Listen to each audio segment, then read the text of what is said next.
प्यारे बंधुओं, आज बंध तत्व की चर्चा 8वें अध्याय में की जाएगी। जैसा कि आपको ज्ञात है कि 4 अध्यायों में जीव तत्व की चर्चा हो गई है, 5वें अध्याय में अजीव तत्व की चर्चा की गई है, 6वें एवं 7वें अध्याय में मुख्य रूप से आश्रव तत्व की चर्चा की गई है। अब 8वें अध्याय में बंध तत्व की चर्चा की जानी है। तो सबसे पहले बंध के हेतुओं को बताते हैं। मिथ्या दर्शनावृत्ति, प्रमाद, कषाय योगा, बंध हेतवः। मिथ्या दर्शनावृत्ति, प्रमाद, कषाय योगा, बंध हेतवः, ये 5 मिथ्या दर्शन, आवृत्ति, प्रमाद, कषाय और योग बंध के हेतु हैं, बंध के कारण हैं, बंध के निमित्त हैं। ये बंध के निमित्त तो हैं, लेकिन बंध कब होगा, कैसा होगा, कितना होगा, वो अगले सूत्र में बताया जाएगा। तो सबसे पहले मिथ्या दर्शन दिया है। आप सभी को बहुत ध्यान से सुनना है। सभी संसारी प्राणियों ने इन 5 निमित्तों के माध्यम से कर्मों का कर्जा लिया हुआ है। तो जैसे किसी व्यक्ति ने 99,999 रुपये का कर्ज लिया और उसने 1 अंक का कर्ज चुका दिया, 1 9 का अंक चुका दिया, तो जैसे ठीक 90,000 रुपये का कर्ज उतर जाता है, उसी प्रकार से यदि आपने सम्यक दर्शन प्राप्त कर लिया तो आपके कर्मों का 90,000 रुपये के बराबर कर्ज उतर जाएगा। इसलिए इस विषय में बहुत गंभीर होना चाहिए, इस विषय में बहुत सावधान रहना चाहिए कि जैसे बने तैसे सम्यक दर्शन की प्राप्ति हो, जैसे बने तैसे सम्यक दर्शन की रक्षा हो, जैसे बने तैसे जो अनायतन है सम्यक दर्शन के घातक निमित्त हैं, इनसे बचने का पुरुषार्थ करना चाहिए।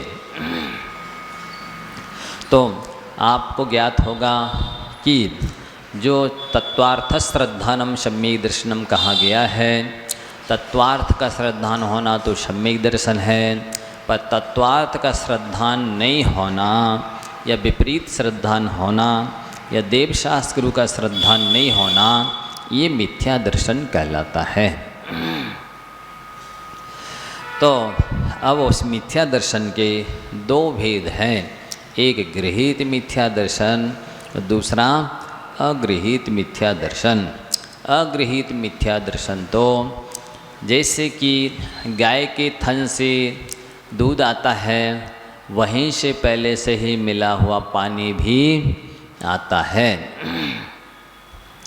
उसी प्रकार से अनादिकाल से जो मिथ्यात्व चला आ रहा है, उसमें किसी का उपदेश नहीं दिया गया है, तो वो अगृहीत मिथ्या दर्शन है। और जो किसी के उपदेश से,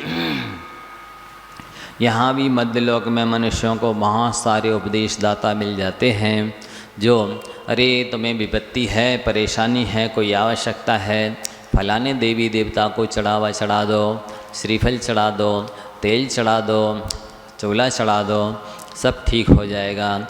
इस तरह से जो दूसरों के द्वारा मिथ्यात्व को ग्रहण कर लेता है, वह गृहीत मिथ्यात्व कहलाता है।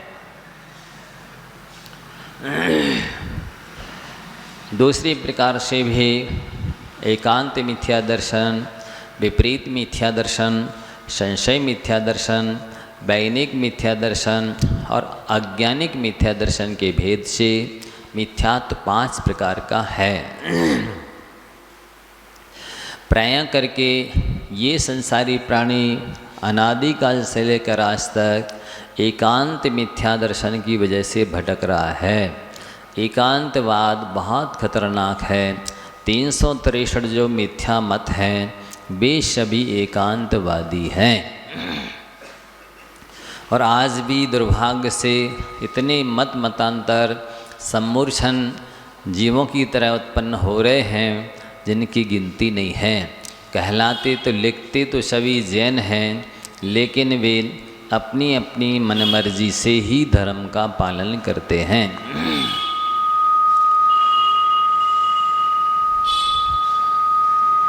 कोई अकेले देव को ही मानते हैं, कोई अकेले शास्त्र को मानते हैं, कोई अकेले गुरु को मानते हैं, कोई देव को और शास्त्र को मानते गुरु को नहीं मानते, कोई देव को और गुरु को मानते शास्त्र को नहीं मानते, कोई शास्त्र को और गुरु को मानते देव को नहीं मानते।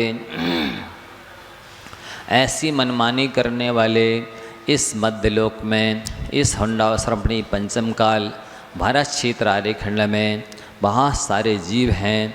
आप सबको अपनी प्रांजल बुद्धि धारण करनी है। आप किसी भी एकांतवाद से किसी भी तत्व को मत को नहीं मानेंगे। वस्तु स्वरूप भी अनेकांतात्मक है। प्रत्येक पदार्थ अनेक धर्म वाला है। उसमें अपन को एकांत से किसी भी धर्म को नहीं मानना चाहिए। किसी तरह की शंका होती है अपने उपकारी ज्ञानी जनों से, गुरुजनों से पूछ लेना चाहिए। मनगढ़ंत किसी भी तरह की धारणा नहीं बनानी चाहिए। जैसे सब पदार्थ नित्य ही हैं, ये सांख्य मत का सिद्धांत है। वो कहते हैं कि जो कुछ जैसा है वो हमेशा वैसा ही रहता है, परिवर्तन उसमें कुछ भी नहीं होता। बौद्ध मत ऐसा है, वो कहता है सर्वम क्षणिकम, सब कुछ अनित्य है, नाशमान है, यहाँ शाश्वत स्थायी कुछ भी नहीं है। अपन को इस तरह से एकांत से ना नित्य मानना है ना अनित्य मानना है। द्रव्यार्थिक नय की अपेक्षा से पदार्थ नित्य हैं, पर्यायार्थिक नय की अपेक्षा से पदार्थ अनित्य हैं। ये अपेक्षा जो लगाई जाती है यही स्यादवाद है, अनेकांत है। जहाँ अपेक्षा नहीं लगाई जाती है वही एकांतवाद मिथ्या दर्शन है। संशय मिथ्या दर्शन कैसे कहते हैं? विपरीत मिथ्या दर्शन है दूसरा, कि परिग्रह सहित होते हुए निर्ग्रंथ मानना। बोले वो वस्त्र तो हमें वस्त्रों से राग नहीं है, तो शरीर पे ऐसे पड़े रहते खाली। क्या वस्त्रों को किसी से राग होता है और वो किसी के शरीर पर चले जाते हैं? ऐसा संभव नहीं है। इस तरह से स्वयं परिग्रह सहित होते हुए भी अपने आप को गुरु मानते हैं, अपने भक्तों से गुरु मनवाते हैं। और केवली के लिए भी कबलाहार बताते हैं, स्त्री की मुक्ति बताते हैं, अन्य तीर्थ वालों की भी मुक्ति बताते हैं, शूद्रों की भी मुक्ति बताते हैं, अपने मन से मनमाना कथन करते हैं। ये विपरीत मिथ्या दर्शन कहलाता है। संशय मिथ्या दर्शन, अब भगवान के वचनों में ही संदेह होना, गुरु के वचनों में संदेह होना, ये संशय मिथ्यात्व कहलाता है। वैनिक मिथ्या दर्शन, हमारे लिए तो सभी भगवान बराबर हैं, सभी गुरु बराबर हैं, सभी धर्म बराबर हैं। इस तरह से जो लोग मानते हैं बिना परीक्षा किए, वे सब वैनिक मिथ्या दृष्टियों की कोटि में आते हैं। अज्ञानिक मिथ्या दर्शन क्या कहलाता है? ये अज्ञान तो पूरे लोक में अभिशाप की तरह व्याप्त है, अंधकार की तरह व्याप्त है। जैन कहलाने वाले भी कई लोग ऐसे हैं, 99%, जिनको ना हित का ज्ञान है, ना अहित के ज्ञान है, ना छोड़ने का ज्ञान है, ना ग्रहण करने का ज्ञान है, ना गुण दोष समझते हैं, ना पुण्य पाप समझते हैं। ऐसे अज्ञानिक मिथ्या दृष्टि पूरे लोक में भरे पड़े हैं। तो इन मिथ्यात्व से यदि बचना चाहते हो तो आपको चारों अनुयोगों का सूक्ष्म गहन गंभीर अध्ययन करना चाहिए, तभी ये मिथ्या छूटने वाला है। इससे पीछा छुड़ाना सामान्य काम नहीं है। दूसरा है अवृत्ति, 5 इंद्रिय और मन के विषय में विरति नहीं होना, 5 स्थावर और थ्रस जीवों की रक्षा का भाव नहीं होना, ये अवृत्ति है। ये सभी बंध के हेतु आपको बताए जा रहे हैं। यदि आपके जीवन में ये सब हैं तो आप मान के चलिए हमें कर्मों का बंध लगातार होता चला जा रहा है। प्रमाद ये तो और इतना खतरनाक शत्रु है, आस्तीन का सांप है। हर जीव के अंदर आलस भरा पड़ा है, उसमें भी कुशलेषु अनादरः प्रमादा।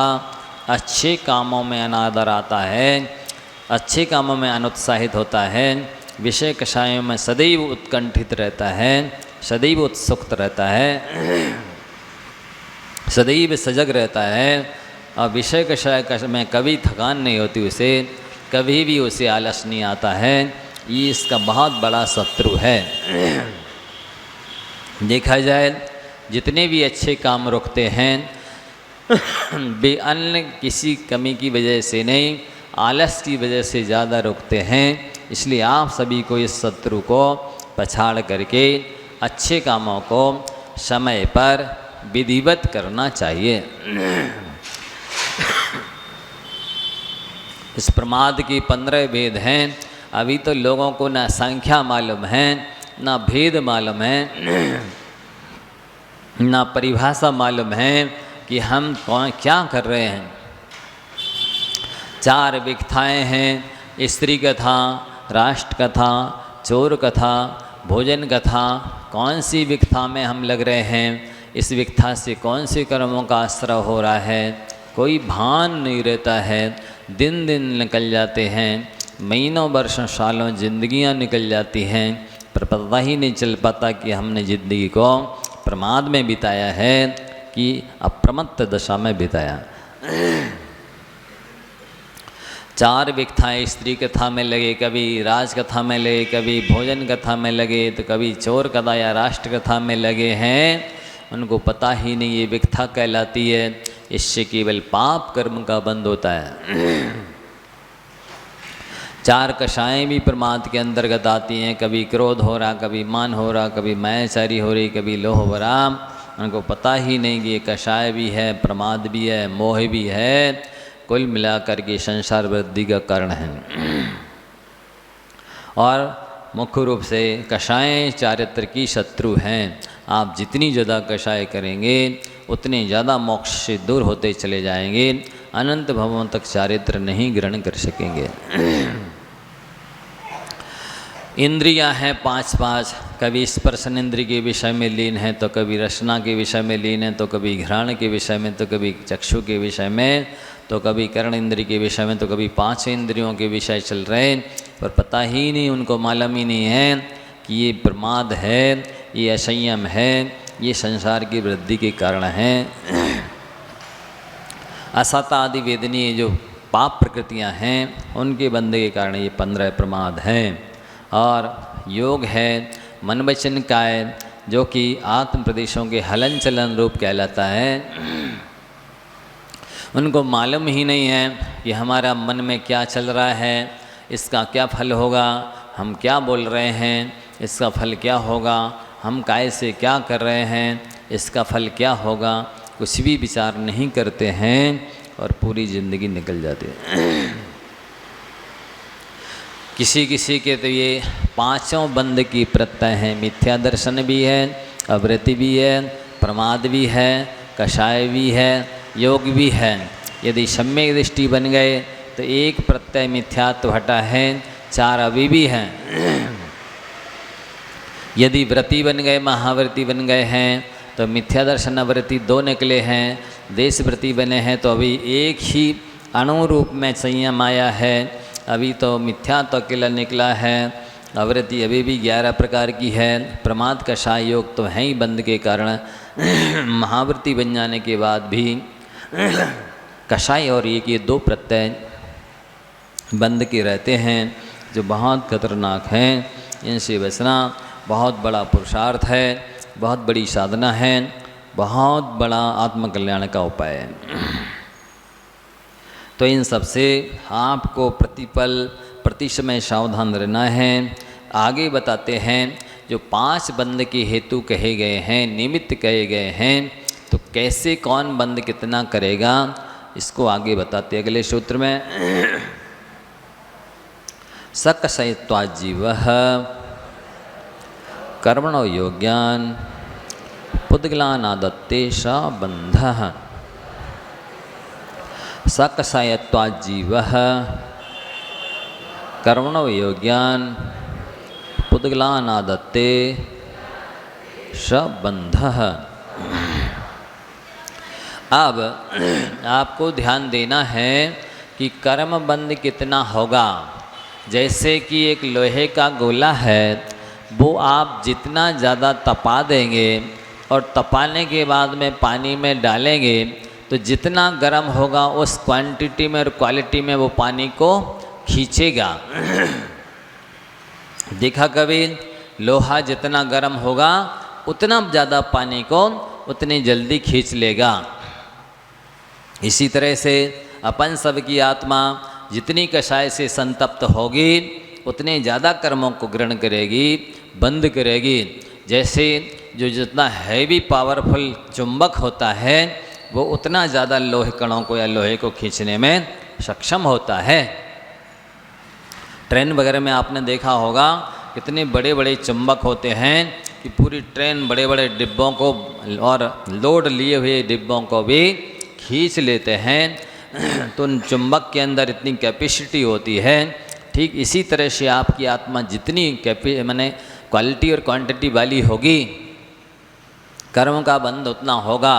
तीसरा दृष्टांत आप सुन लें कि जैसे मान लो आपने अपने शरीर में तेल लगा लिया है और फिर अखाड़े में जाएंगे तो जैसा जितना तेल लगा है धूली उतनी ज़्यादा और जम से चिपकेगी।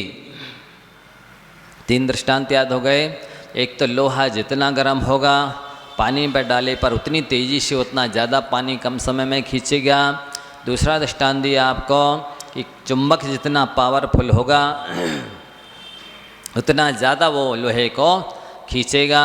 तीसरा दृष्टांत दिया कि जितना शरीर में तेल लगाओगे उतनी ज़्यादा धूली जम से आकर के चिपकेगी। ठीक इसी प्रकार से आपकी कषाय जितनी तेज है उतना पाप प्रकृतियों का स्थिति और अनुभाग बंद होगा। उतने लंबे समय तक आप संसार में रहेंगे, उतने ज़्यादा भाव को धारण करेंगे, उतना ज़्यादा आपको दुखी होना पड़ेगा। यदि संसार में नहीं रहना, पाप प्रकृतियों की स्थिति अनुभाग को ज़्यादा नहीं बांधना, ज़्यादा दुख नहीं भोगना है, तो सीधी सी बात है कषाय मत होने दो, कोई भी कषाय नहीं होने दो। आगे बताते हैं कि जीवः शब्द दिया है कर्मबंध जीव को होता। आप कहेंगे कि क्या जीव को होता है? नहीं, जो 10 प्राणों से सहित है वही कर्मबंध करता है। जो 10 प्राणों से अतिक्रांत हो गए हैं, सिद्ध बन गए हैं, उनको कर्मों का बंध नहीं होता है। इस बात को बतलाने के जीव शब्द रखा गया। और जो है आपने सबकी आत्मा के ऊपर विसर्षोपचय के रूप में कारमाण वर्गणाएँ पहले से बैठी हुई हैं। जैसे कि उम्मीदवार होते हैं अथवा दर्पण के ऊपर जैसे पहले से ही धूली बैठी होती है, जैसे ही पानी का उनको सहयोग मिलता है तो उसी में वो चिपक जाती है।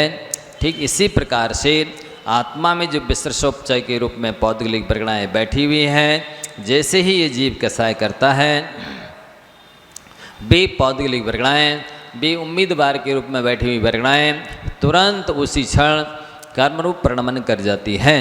जैसे ही कपूर, पिपरमेंट, अमृतधारा मिली कि वे तीनों ही अन्य एक दूसरी अवस्था को प्राप्त हो जाते हैं, अमृतधारा के रूप में परिणमन कर जाते हैं। इस तरह से आश्रव कहाँ अवस्थित जाता है कि कर्मों का आने का नाम आश्रव है, पर वे कहीं अन्यत्र से कर्म नहीं आते हैं। वो पहले से ही आत्मा के प्रदेशों पर बैठे होते हैं और जैसे ही ये जीव कर्मबंध भाव करता है कि वे वर्गणाएँ कर्मरूप परिणमन कर जाती हैं। आगे कहते हैं कि उस बंध के कितने भेद हैं। प्रकृति स्थित अनुभव प्रदेशास तद विधेय। प्रकृति स्थित अनुभव प्रदेशास तद विधेयः। उस बंध के 4 भेद हैं, प्रकृति बंध, स्थिति बंध, अनुभाग बंध और प्रदेश बंध। सबका नेचर अलग अलग होता है। जैसे कि ज्ञानावरण कर्म है, उसका नेचर है ज्ञान को ढकना, उसके प्रकृति स्वभाव है ज्ञान को ढकना। जैसे नीम है, उसका स्वभाव कड़वा है। इसी तरह से आंवला है, उसका स्वभाव कसायला है। इसी तरह इन कर्मों का अलग अलग स्वभाव होता है। गुड़ का स्वभाव मीठा होता है।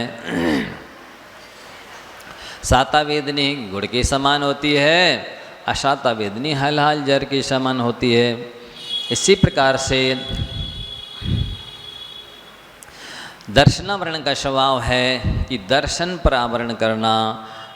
वेदनी 2 प्रकार की है। शहद लपेटी तलवार को आप चाटेंगे, पहले ही क्षण में मिठास का स्वाद आएगा, फिर जिह्वा कट जाएगी तो फिर कष्ट होगा। तो पहले शाता वेदनी का अनुभव हुआ, जिह्वा कट जाने पर फिर अशाता का अनुभव होता है। मोहिनी कर्म के उदय में जीव देवशास्त्र का श्रद्धान नहीं कर पाता, 7 तत्वों का यथार्थ श्रद्धान नहीं कर पाता है। और आयु कर्म का स्वभाव है कि जैसे भाव में रोक के रखना, किसी भी गति में रोक करके रखना। नाम कर्म का स्वभाव है कि वो नारक आदि व्यवहार कराता है, ये नारकी है, मनुष्य ही, त्रियंश इत्यादि। गोत्र कर्म का स्वभाव है कि वो ऊंच और नीच व्यवहार कराता है, ये उच्च गोत्री हैं, ये नीच गोत्री हैं इत्यादि। अंतराय कर्म का स्वभाव है आपके मनोवांछित कार्य को नहीं होने देना। तो इनके दृष्टांत दिए जाते हैं कि जैसे प्रतिमा के ऊपर कोई कपड़ा डाल दिया, अब आपको प्रतिमा का ज्ञान नहीं हो पा रहा है, ये ज्ञानावरण कर्म है। द्वार पर द्वारपाल खड़ा है, अंदर राजा के दर्शन नहीं होने दे रहा, राजा से नहीं मिलने दे रहा, ये दर्शनावरण कर्म के समान है। और शहद लपेटी तलवार का दृष्टांत आपको दिया है कि पहले मीठा स्वाद आता है, फिर जिह्वा कट जाने पर पीड़ा होती है। ये अशाता वेदनी का उदाहरण है। और ज्ञानावरण दर्शन वेदनी, फिर इसके बाद में मोहिनी कर्म है।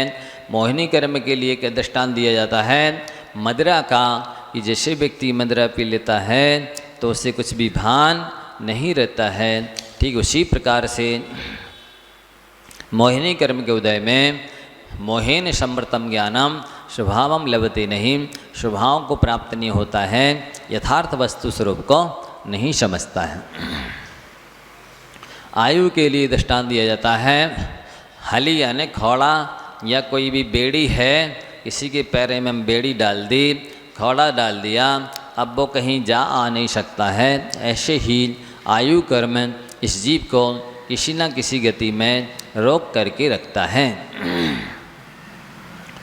नाम कर्म है कुलाल यानी कुम्हार जैसे अनेक प्रकार के घड़े या बर्तन बनाता है, वैसे ही नाम कर्म अनेक प्रकार के अंगोपांगों की रचना करता है। और साथ ही गोत्र है, वो छोटे बड़े बर्तन बनाता है, उसके स्थानापन्न गोत्र कर्म है, और ऊंच और नीच यह व्यवहार कराता है। अंतराय कर्म है, जैसे भंडारी होता है, कोषाध्यक्ष होता है, खजांची होता है, वो अपने मनमाए माफिक पैसे निकालता है, जिसको जितने चाहिए उतने प्राय नहीं देता है। इसके लिए दृष्टांत दिया जाता है इसमें, ये वो भंडारी की तरह अंतराय कर्म है। आप जो चाहेंगे, जितना जब जैसा चाहेंगे, अंतराय कर्म का क्षेप नहीं होगा तो नहीं मिलेगा। स्थिति बंद के लिए दृष्टांत दिया जाता है कि जो लाइफ है, जो उसकी मर्यादा है, उसको स्थिति बंद कहा जाता है। उसके स्वभाव से च्युत नहीं होना, जैसा जिस कर्म का स्वभाव है उसका उस रूप से उतने समय तक रखना, आत्मा के साथ रोक करके रखना। ये स्थिति बंध है। और अनुभाग बंध में जैसे बकरी का दूध होता है उसमें मिठास कम होती है, गाढ़ा कम होता है, पौष्टिक कम होता है, उससे ज़्यादा गाय का दूध मीठा होता है, गाढ़ा होता है, पौष्टिक होता है। उससे ज़्यादा भैंस का दूध गाढ़ा होता है, पौष्टिक होता है। उससे ज़्यादा ऊँटनी का, उससे ज़्यादा शिंगनी का दूध क्रमशः पौष्टिक, गाढ़ा, पावरफुल होता है। इसी को अनुभाग बंध कहते हैं। अर्थात कर्म पुद्गलों का फल देने की जो कैपेसिटी है, जो क्षमता है, वही अनुभाग बंध कहलाता है। और प्रदेश बंध में कर्म रूप से परिणत हुए जो पुद्गल हैं, उन पुद्गल स्कंदों में कितने परमाणु हैं, उन परमाणुओं की जो संख्या है वह प्रदेश बंध कहलाता है। आगे अब जो पहला प्रकृति बंध है उसके कितने भेद हैं उसे बताते हैं। आद्यो ज्ञान दर्शनावरण वेदनीय मोहिनी आयोर्नाम गोत्र अंतरायाः। आद्यो ज्ञान दर्शनावरण वेदनीय मोहिनी आयोर्नाम गोत्र अंतरायाः। अब उस प्रकृति बंध के 8 वेद हैं। ज्ञानावरण जो ज्ञान को ढकता है, दर्शनावरण जो दर्शन को ढकता है, वेदनीय जो सुख दुख का वेदन कराता है, मोहिनीय जो सम्यक्त और चारित्र का घात करता है, आयु जो मनुष्य को किसी शरीर में रोक के रखता है, नाम जो अनेक प्रकार के शरीरों की संरचना करता है, गोत्र जो जीव को उच्च या नीच का व्यवहार कराता है, अर्थात उच्च गोत्र उच्च वंश में अथवा नीच गोत्र नीच कुलों में जन्म होता है, वह गोत्र कर्म है। अंतराय है दान लाभ भोग और उपभोग में शक्ति में विघ्न डालता है, वह अंतराय कर्म है। इनमें 4 कर्म जो हैं ज्ञानावरण, दर्शावरण, मोहनीय और अंतराय, ये 4 घातिया कर्म हैं। शेष वेदनी, नाम, गोत्र और आयु ये 4 अघातिया कर्म हैं। आगे प्रकृति बंध के उत्तर भेद बताते हैं। पंच नवद्वेष्टा विंशति चतुर्दि चत्वारिंशत् द्विपंच भेदा यथाक्रमम्। क्रमशः उन 8 कर्मों के ये उत्तर भेद बताए जा रहे हैं कि ज्ञानावरण के उत्तर भेद 5 हैं, दर्शनावरण के उत्तर भेद 9 हैं, वेदनी के 2 हैं, मोहिनी के 28 हैं, आयु के 4 हैं, नाम कर्म की 42 हैं और गोत्र के 2 हैं, अंतराय के 5 उत्तर भेद हैं। क्रमशः उन्हीं को अब आगे आचार्य महाराज स्वयं सूत्रों में व्याख्यायित करते हैं। 5 जो ज्ञानावरण के भेद बताए गए हैं, जो मति ज्ञान पर आवरण करता है उसे मति ज्ञानावरण कहते हैं, जो श्रुत ज्ञान को ढकता है उसे श्रुतक ज्ञानावरण कहते हैं, जो अवधि ज्ञान पर आवरण करता है उसे अवधि ज्ञानावरण कहते हैं, जो मना प्रय ज्ञान पर आवृत करता है उसे मना प्रय ज्ञानावरण कहते हैं,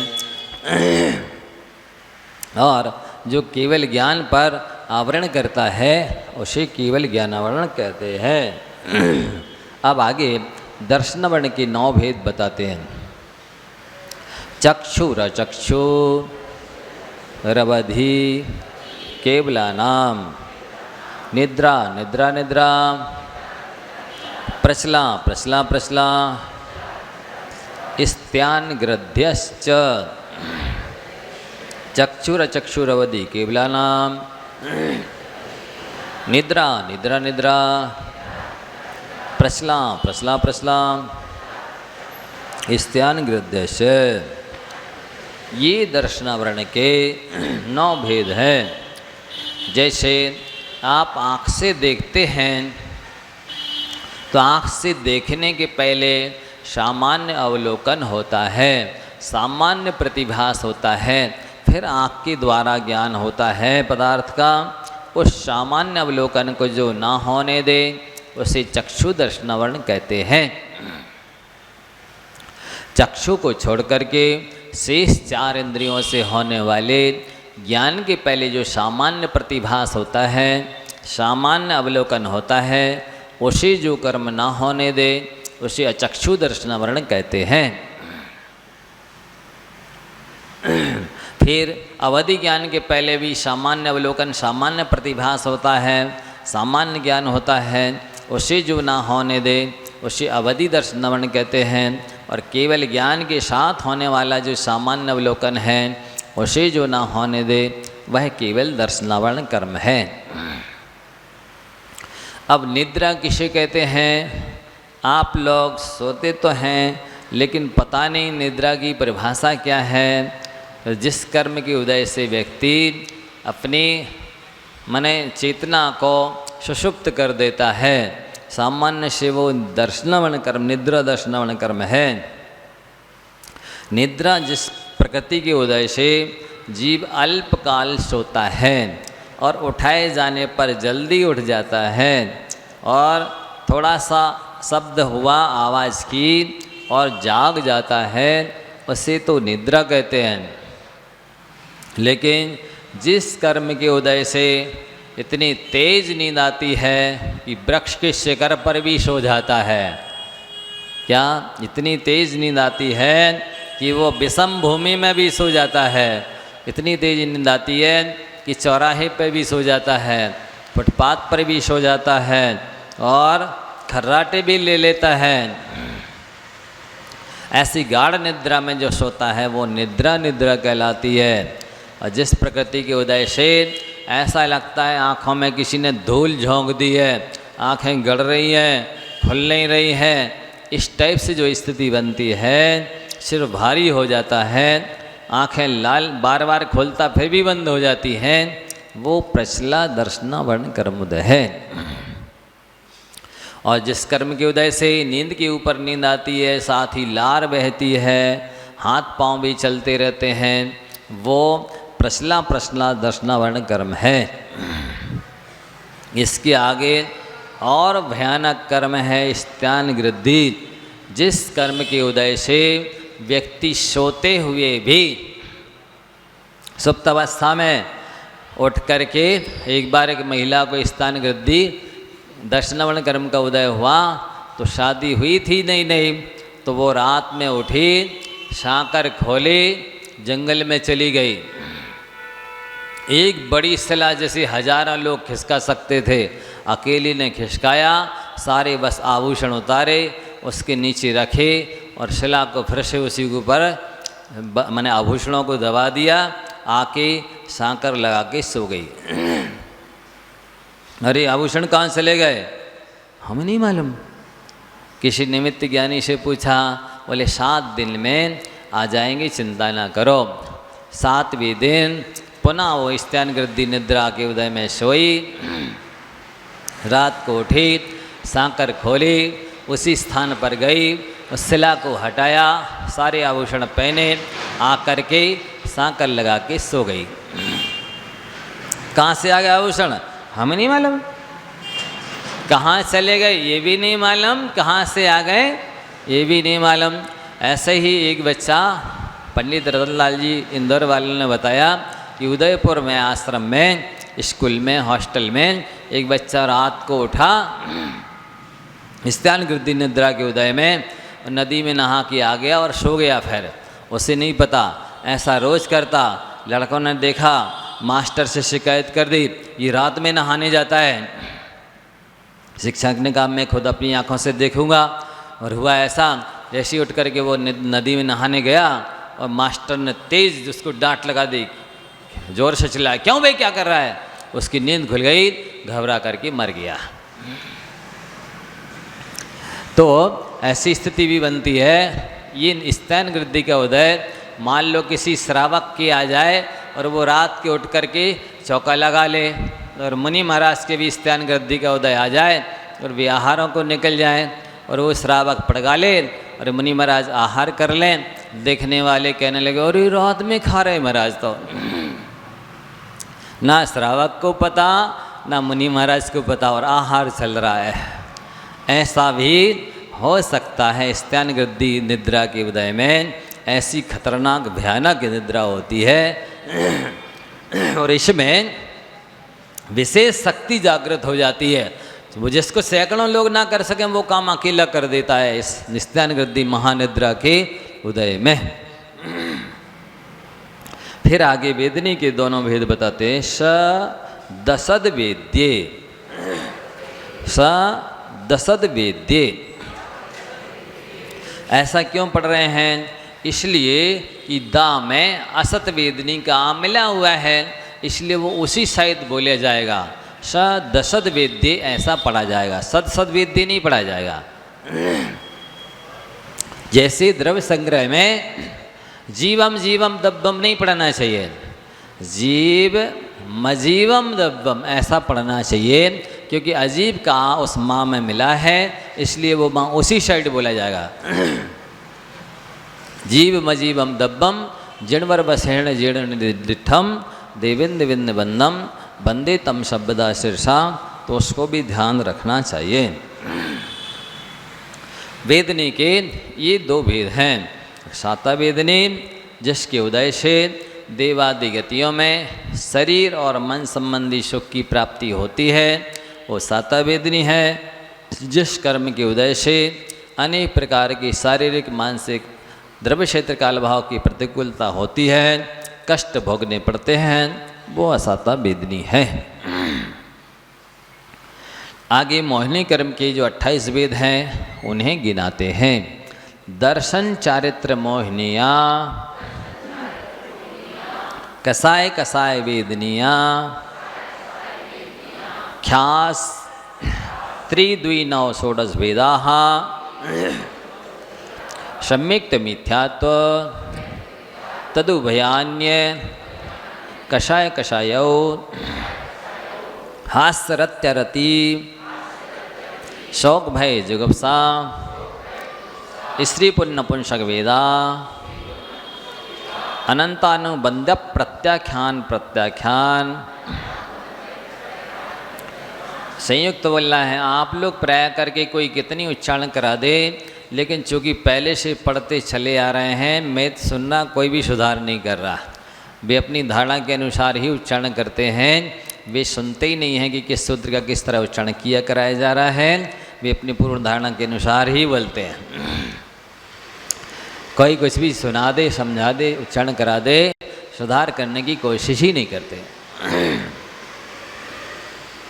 तो कैसा उच्चारण कराया है? अनंतानुबंध्य प्रत्याख्यान प्रत्याख्यान, संजलन, विकल्पास, चैकसः, क्रोध मान माया लोभाः। फिर से बोले। दर्शन चारित्र मोहिनिया, कषाय कषाय वेदनिया, ख्यास्त्री द्विनव षोडश वेदाः, सम्यक्त मिथ्यात्व तदुभयान्य कषाय कषायौ, हास्य रत्यरति शोक भय जुगुप्सा, स्त्री पुण्य पुंसक वेदा, अनंतानुबंध्य प्रत्याख्यान प्रत्याख्यान, संजलन विकल्पास, चैकसः, क्रोध मान माया लोभाः। हाँ, अब इसमें से मोहिनी कर्म के 28 वेद निकालना है। सबसे पहले सामान्य मोहिनी कर्म एक है, उसकी 2 वेद हैं, दर्शन मोहिनी और चारित्र मोहिनी। फिर मोहिनी के कषाय वेदनी और अकषाय वेदनी। पहले अकषाय वेदनी निकाला, फिर कषाय वेदनी निकाला। फिर इसके बाद में दर्शन मोहिनी के यानी 3 वेद हैं। कौन से हैं आगे बताया जा रहा है? सम्यक्त, मिथ्यात्व और तदुभय, अर्थात सम्यक्त मिथ्यात्व, तदुभयानी निकलेगा। फिर इसके बाद में चारित्र मोहिनी के जो द्विभेद हैं, तो आकषाय वेदनी और कषाय वेदनी, ये दो भेद निकलेंगे। इसके बाद में आकषाय वेदनी के जो 9 वेद हैं वे निकलेंगे हास्य, रति, अरति, शोक, भय, जुगुप्सा, स्त्री वेद, पुरुष वेद, नपुंसक वेद।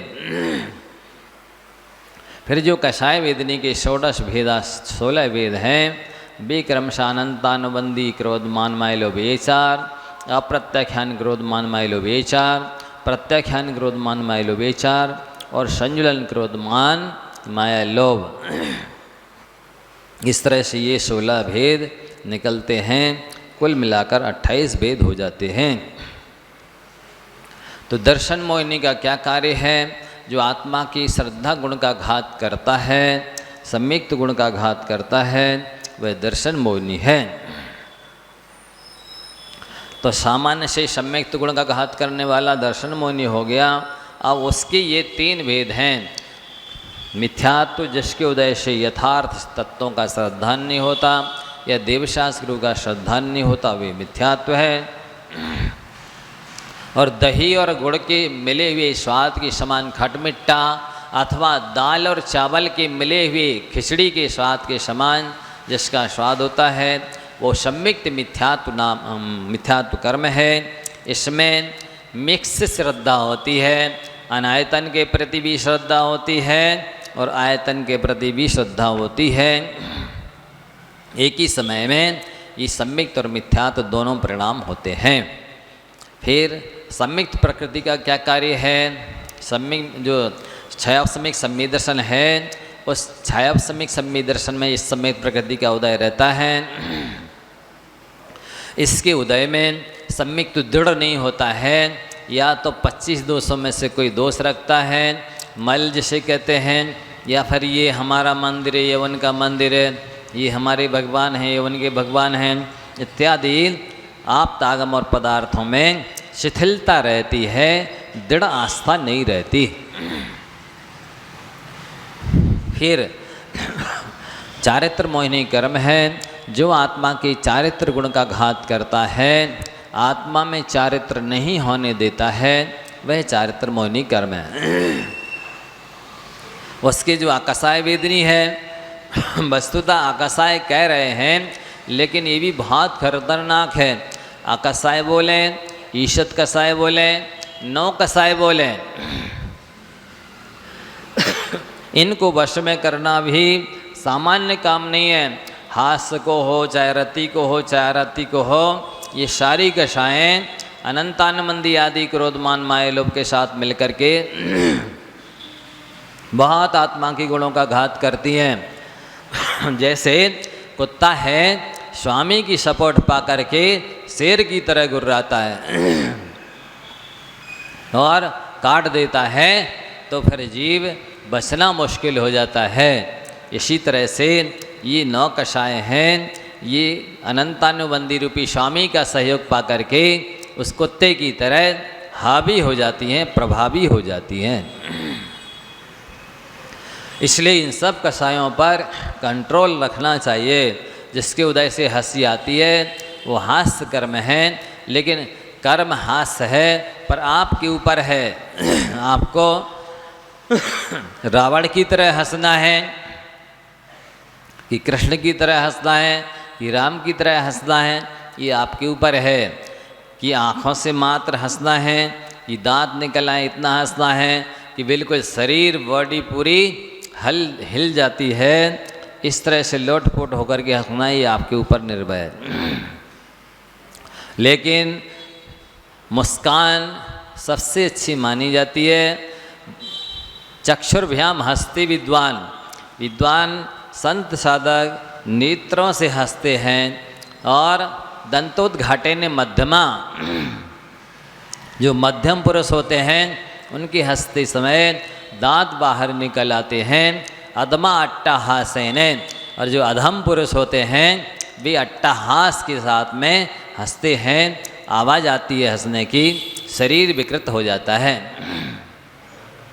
और जो ध्यान में मग्न साधक होते हैं, अप्रमत्त गुण स्थानवर्ती जो साधक मुनीश्वर होते हैं, वो नहीं हंसते, क्योंकि वो अप्रमत्त दशा है।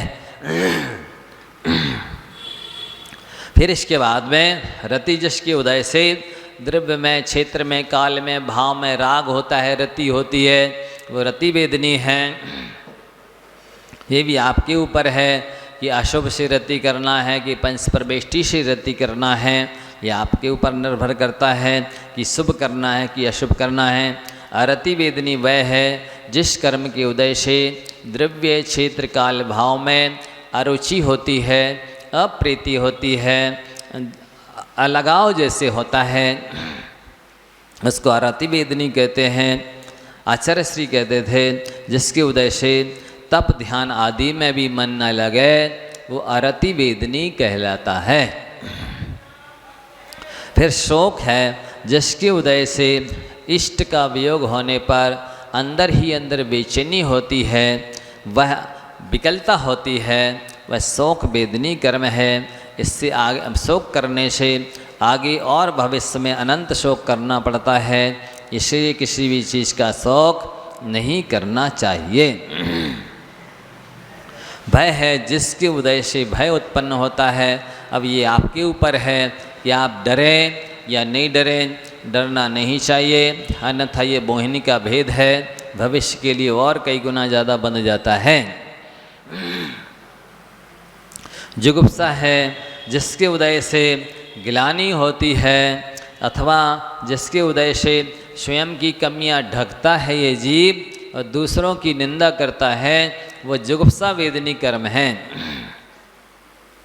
ये भी मोहिनी का भेद है। मोहिनी का एक एक भेद खतरनाक है। इन सभी से आपको बचना चाहिए, सावधान रहना चाहिए।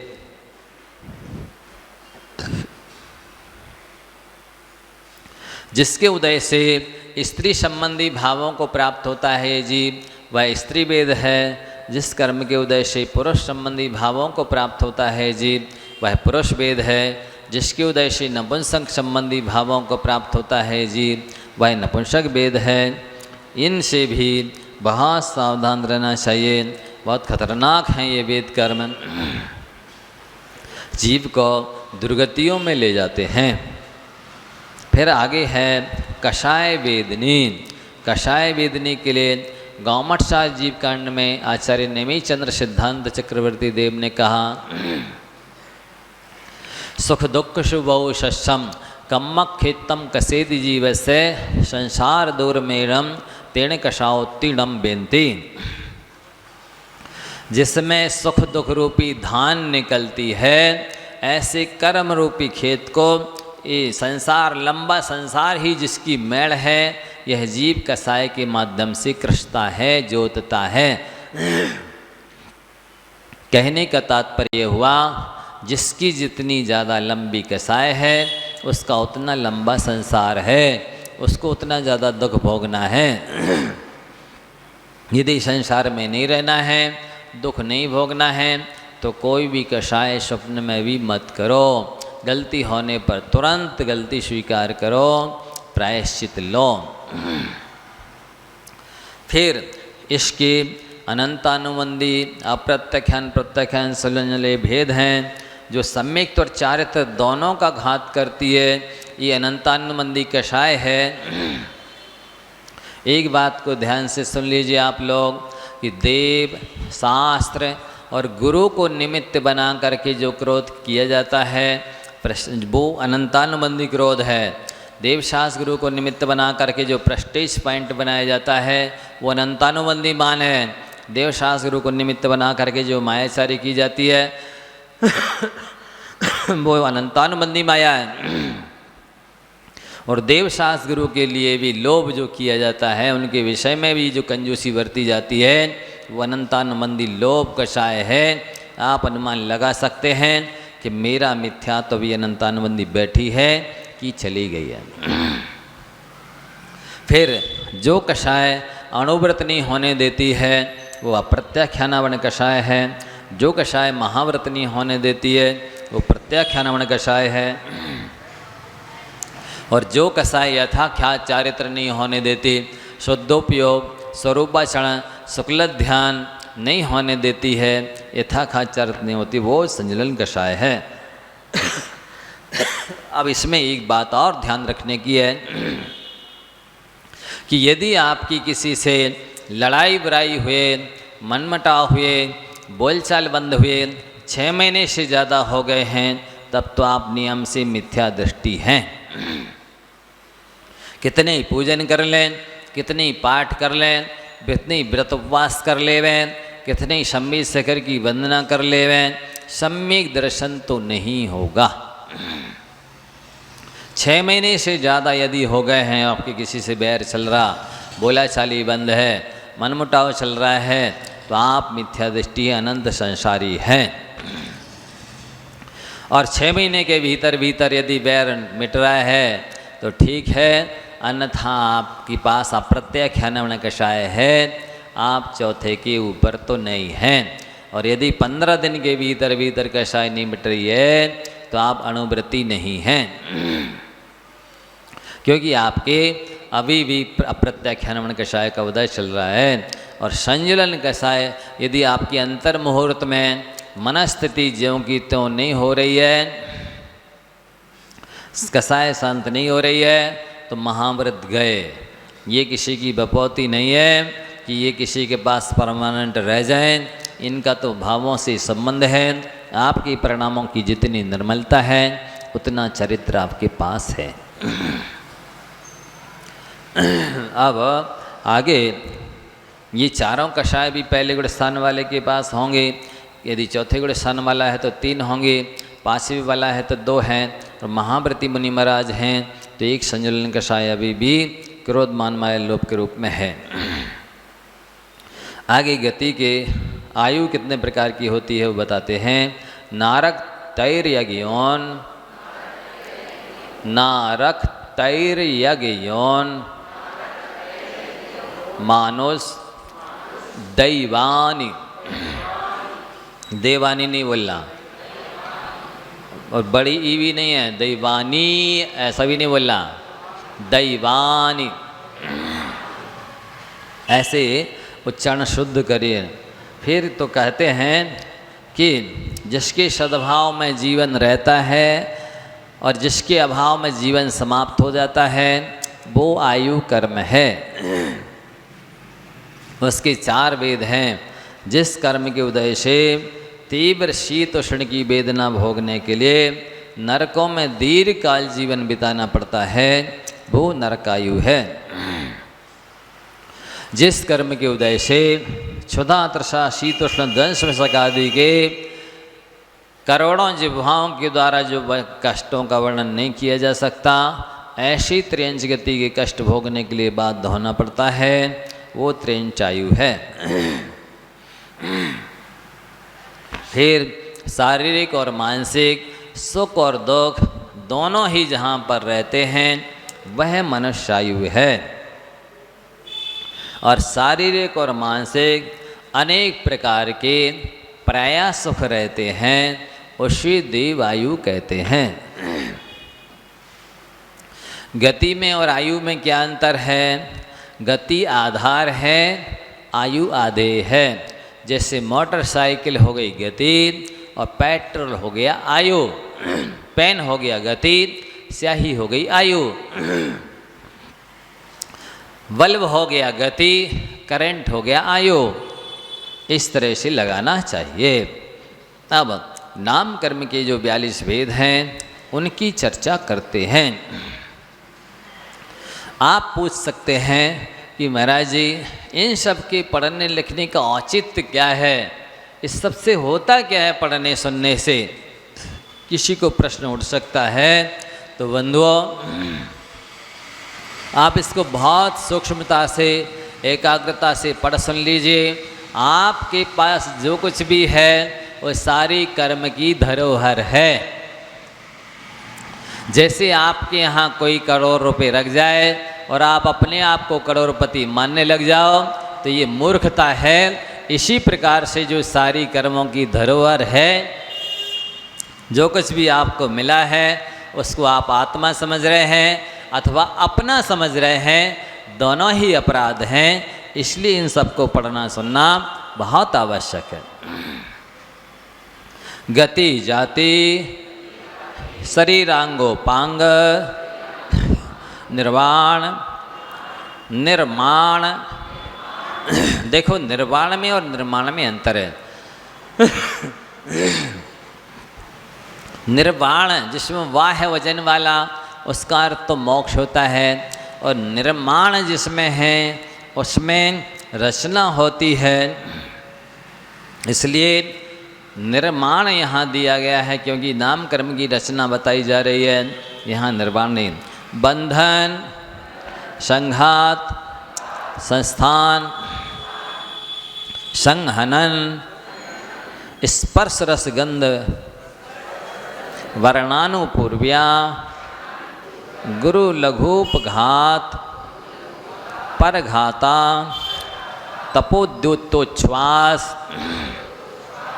विहायो गत्यः, प्रत्येक शरीर, त्रयसुभग सुस्वर, शुभ सूक्ष्म, पर्याप्ति, स्त्रादेय, यशः कीर्ति, क्षेत्राणि, तीर्थकर्तृंच। एक बार और बोले।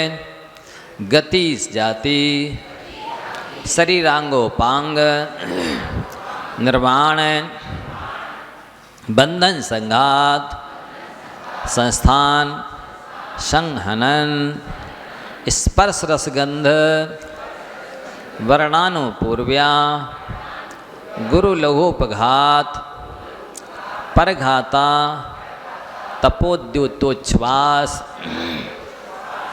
विहायो गत्यः, प्रत्येक शरीर, त्रयसुभग सुस्वर, शुभ सूक्ष्म, पर्याप्ति श्रादेय, यशः कीर्ति, क्षेत्राणि, तीर्थकर्तृं च। अब हम सीधे इनकी परिभाषाएं ही बताते चले जाते हैं, सरल है अर्थ। गति, जिसके उदय से आत्मा भवांतर में जाता है वो गति नाम कर्म है। जैसे लिफाफा टिकट के बल पर अन्यत्र जाता है, वैसे ही ये जीव एक गति से दूसरी गति में गति नाम कर्म के उदय से जाता है। तो उसके चार भेद हैं। जैसे जिस कर्म के निमित्त से आत्मा नारक भाव को प्राप्त होता है वो नरक गति है। इसी प्रकार से चारों गतियाँ लगा लेना। जिस कर्म के उदय से एक शरीर के अनेक जीव स्वामी होते हैं वो अवस्था जाति कहलाती है। माने अवरोधी अवस्था रहती है, अनेक जीवों में समानता पाई जाती है, वो जाति नाम कर्म है। जैसे एक इंद्रिय हैं तो जितने एक इंद्रिय जीव होंगे वो एक समान होंगे, फिर दो इंद्रिय होंगे तो वो एक समान होंगे, उनमें दो ही इंद्रियां होंगी। इस तरह ये जाति नाम कर्म है। क्रमशः 1 2 3 4 5 इंद्रिय लगा लेना। तो जिस कर्म के उदय से जीव एक इंद्रिय होता है वह एक इंद्रिय जाति है। जिस कर्म के उदय से, अब इसी तरह से आपको 500 में लगा लेना है। फिर जिस कर्म के उदय से आत्मा के लिए शरीर की रचना होती है, वस्तुतः आप रहे अवश्य रहे इस शरीर में। नख से सिख तक एक एक रोम कर्म की उदय से आया है और सबकी एक से कर्म का उदय नहीं है। इसलिए सबके शरीर में एक से रोम नहीं है, एक से नाखून नहीं है, एक सा चेहरा, एक सा शरीर, सब कुछ भिन्न भिन्न है।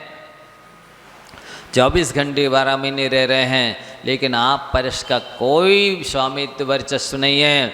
आप इसके प्रतिकूल कुछ भी नहीं कर सकते हो। जैसे मान लो ये उंगली उस तरफ मुड़ती है, इतनी ही आप इस साइड मोड़ के बता दीजिए, आपकी तो है। ये पलक है, मान लो 1 मिनट में 78 बार झपकती है, आप 80 बार झपका दीजिए, 75 बार कर दीजिए, आपका तो है शरीर। ये नाड़ी मान लो 81 बार फटक रही है 1 मिनट में, आप 80 कर दीजिए, 82 कर दीजिए, आपका तो है शरीर। आप कुछ भी नहीं कर सकते हैं। बाल खिर रहे तो रोक नहीं सकते हैं, सफ़ेद हो रहे तो रोक नहीं सकते हैं, आँखों की ज्योति कम हो रही तो रोक नहीं सकते हैं, झुर्रियाँ आ रही हैं तो रोक नहीं सकते हैं। शरीर में जो कुछ परिणामन हो रहा है आप क्या कर सकते हैं? वस्तुतः कर्म साथ जब तक दे रहा है तभी तक आपका पुरुषार्थ कार्यकारी है। जिस दिन शरीर कर्म साथ नहीं देगा आप शरीर का कुछ भी नहीं कर सकते। इसलिए इसको अपना मानना ही नहीं चाहिए। ये हेल्पर है, सहयोगी है, इसलिए यह तन पाए महातप कीजिए या में सार यही है।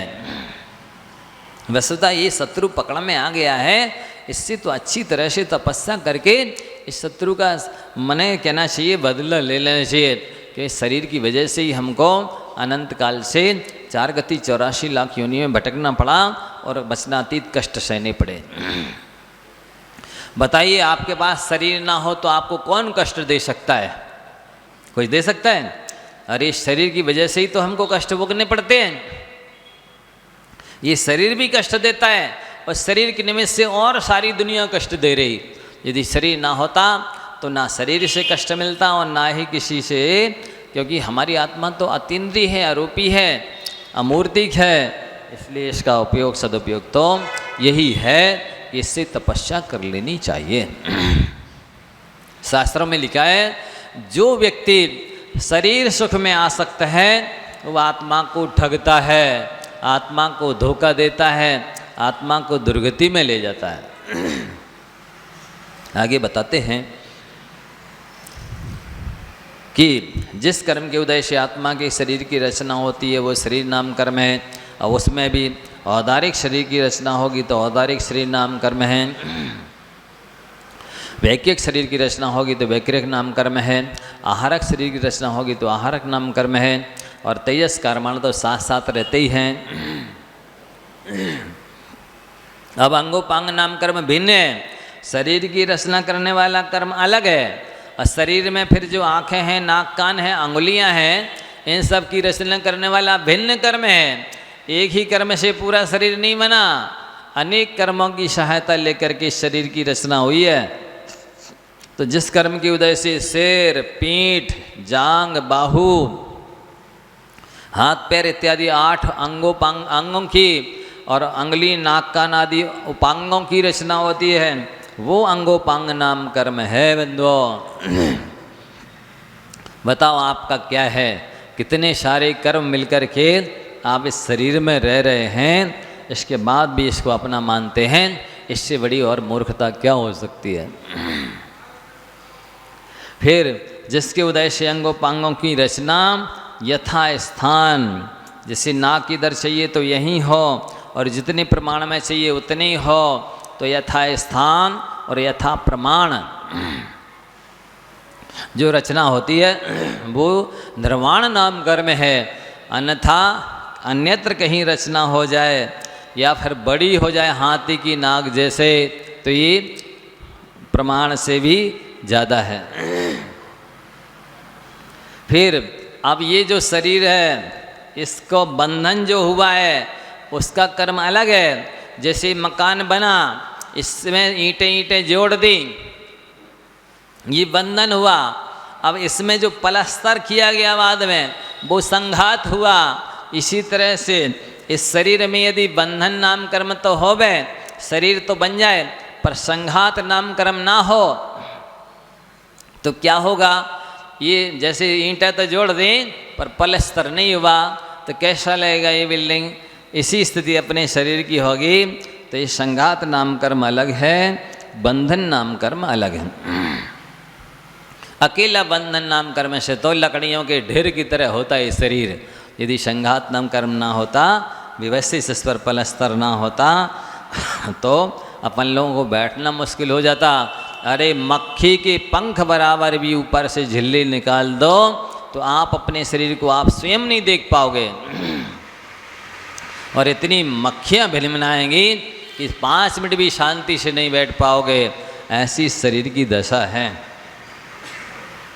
फिर संस्थान नाम कर्म है, जिसके उदय से औदारिक आदि शरीरों का संस्थान होता है, वो कर्म भिन्न है। इसमें भी यदि समचतुरस्र संस्थान नाम कर्म का उदय आपके है तो बराबर अंगोपांग बनेंगे। जितने चाहिए नाप तोल के हिसाब से जैसे प्रतिमा लेते ना, तो उसको नापते हैं, इस घुटने से इस कंधे तक, इस घुटने से इस कंधे तक, यहाँ से लेकर के यहाँ तक सब पूरा शरीर संस्थान नापते हैं। वैसा समचतुरस्र संस्थान नामकर्म के उद्देश्य होता है। यदि वो नहीं है, नग्रोध परिमंडल नाम का संस्थान है, तो आपका शरीर कैसे होगा? नाभि से नीचे का भाग पतला पतला होगा और ऊपर का शरीर खूब मोटा ताजा होगा। इस तरह आपको कई मनुष्य मिल जाएंगे, ऐसे होते हैं। ऊपर का हिस्सा पेट से लेकर के तो बहुत चौड़ा चक्रा है, नीचे के पैर पतले पतले हैं। स्वाति संस्थान नामकर्म का उदय होता तो स्वाति माने बामी होता है, नीचे चौड़ी होती है, ऊपर ऊपर आती जाती तो सक्रिय होती है। तो यदि स्वाति संस्थान नामकर्म का उदय होता आपके, तो पैर तो बहुत मोटे मोटे हाथी पांव होते, ऊपर का संस्थान बिल्कुल सकरा सकरा होता। कुब्जक संस्थान है, जिस कर्म के उदय से पीठ पर कुबड़ निकल आती है, शरीर झुक जाता है, ऐसा लगता है जैसे कोई पोटली लेकर के चल रहा हो भजन, इस तरह का शरीर होता है। और फिर हुंडक संस्थान है, शरीर बेडौल होता है, जैसे ऊँट है, गधा है इत्यादि के जो शरीर हैं सारे अंगोपांग टेढ़े होते हैं, वो हुंडक संस्थान कहलाता है। इसके बाद में संगनन यानी होता हड्डी। हड्डी भी अनेक प्रकार की है, सबके शरीरों की एक जैसी हड्डी नहीं है। मान लो आपके शरीर में वज्र वृषभ नारा संगनन का होता, अभी तो वर्तमान में किसी के है ही नहीं। लास्ट के 3 वाले संगनन अभी बताएंगे। तो जिस कर्म के उदय से वज्र की हड्डियां होती हैं, तत्काल के जन्म में हनुमान जी ऊपर विमान से गिरे तो शिला चूर चूर हो गई, उनको तो कुछ भी नहीं हुआ। ऐसा होता वज्र समनारा संगनन। और यदि अपना जैसा असंप्राप्ता सृपाटी का संगनन लास्ट संगनन होता तो स्वयं के हड्डी अंगोपांग चूर चूर हो जाते, उल्टा हो जाता। फिर दूसरा, तो वज्र समनारा संगनन में जिसकी हड्डियां भी वज्र की जैसी मजबूत होती हैं और वेष्टन जो भी लपेटने के काम में आते हैं वे भी वज्र के होते हैं, और जो कील वगैरह जहाँ यथास्थान लगानी पड़ती, जैसे ये मुड़ रहा है तो यहाँ कील लगी है तो वे भी वज्र की होती, तो वज्र समनारा संगनन कहलाता। और जिस कर्म की वजह से वज्र की हड्डियाँ मात्र हैं, वज्र की कील हैं, पर जो लपेटने वाले बांधने वाले वेष्टन हैं वे वज्र की नहीं है, वो वज्र नाराज संगनन कहलाता है। इसमें घटिया क्वालिटी के बंधन होते हैं, ये लोअर क्वालिटी हो गई उससे, वज्र सब नाराज संगनन से ये हीन हो गया। उससे हीन और क्या है? नाराज संगनन जिसमें वज्र विशेष से रहे, अब नाराज माने हड्डियाँ सामान्य हैं, कीलित हड्डियों की संधि, मतलब हड्डियों की जो संधि हैं वो कीलित तो हैं लेकिन मजबूती कुछ भी नहीं है। जरा में जैसे प्लास्टिक के नहीं कई आइटम बने आते हैं, जरा में इसको स्क्रू यहाँ के वहाँ खिसक जाते हैं, ऐसे ये नाराज संगनन है। अब अर्ध नाराज संगनन में तो और भी खिलकट होता है। जैसे आप लोग लकड़ी के दरवाजे वगैरह पहले बनवाते थे तो उसमें क्या करते थे कि लकड़ी की कील होती थी तो उसको थोड़ा इस पटिया को छेद कर दिया, थोड़ा इसको छेद कर दिया और ऐसे जोड़ दिया, फिट कर दिया इस तरह से, तो वो कीलक संगनन कहलाता है। फिर इससे और अर्ध नाराज में अर्ध कीलित है, कीलित में और परस्पर में थोड़े थोड़े गड्ढे करके ठोक दिया। असंप्राप्ता सर्पाटिका संगनन में तो जिसमें हड्डियाँ परस्पर में प्राप्त ना हो करके सरीसृप की तरह शिराओं से पतली पतली शिराओं से बंधी होती हैं, मतलब ऐसी कमजोरी से बंधी हैं कि जरा सा झटका दो तो टूट जाती फट से, ऐसा ये असंप्राप्ता सर्पाटिका संगनन। अपन सभी का वर्तमान में प्राय करके अंतिम ही संगनन है असंप्राप्ता सर्पाटिका, क्योंकि जरा में फ्रैक्चर हो जाता है, जरा में दुर्घटना घट जाती है, ये अंतिम संगनन के साथ ही स्थितियाँ बनती हैं। कि जरा में हार्ट अटैक हो गया, जरा में ही ब्रेन हेमरेज हो गया। ये अंतिम संगनन के साथ में स्थितियाँ बनती हैं, बाकी श्रेष्ठ संगननों में ऐसा नहीं होता। फिर स्पर्श नाम कर्म है, जिसकी वजह से शरीर में स्पर्श होता है। आप देखेंगे ये भी सबके एक जैसा नहीं होता है, सबकी स्किन अलग अलग क्वालिटी की होती है। किसी की कठोर होती है, किसी की कोमल होती है, किसी की भारी होती है, किसी की हल्की होती है, किसी की स्निग्ध चिकनी होती है, किसी की रूखी रूखी होती है, किसी की ठंडी होती है और किसी की गर्म होती है। ये स्पर्श नाम कर्म है जो सबके भिन्न भिन्न होता है। रस नाम कर्म जिसके उदय से शरीर में रस होता है।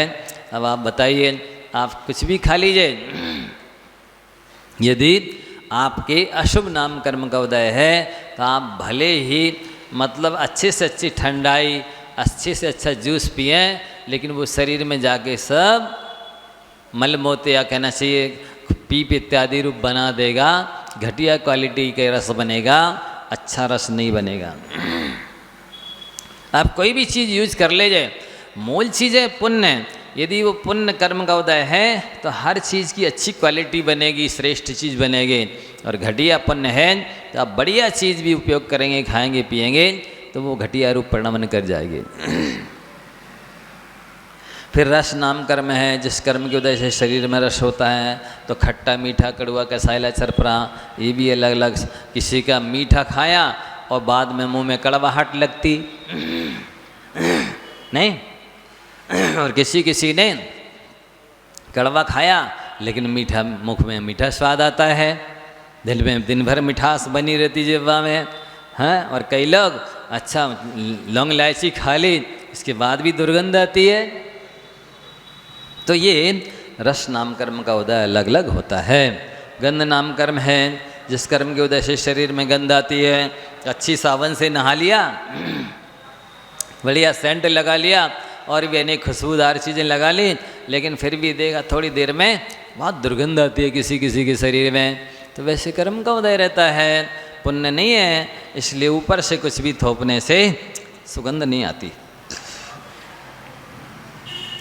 वर्ण नाम कर्म है, तीर्थंकरों की तो 5 कलर हुए हैं, लेकिन वर्तमान में इतने तो नहीं दिखाई देते, हल्के फुल्के थोड़ा डिफरेंट कलर समझ में आता है। तो जिसके उदय से शरीर के वर्ण रंग होता है उसे वर्ण नाम कर्म कहते हैं। काला पीला नीला लाल सफ़ेद, इतना डायरेक्ट कलर नहीं मिलता है, हल्का कलर दिखाई देता है। लेकिन तीर्थंकरों के आप देखेंगे 2 गोरे 2 सांवले, 2 हरियल 2 लाल, 16 कंचन वर्ण हैं, मैं बंधु तेहु काल इत्यादि आप लोग बोलते हैं।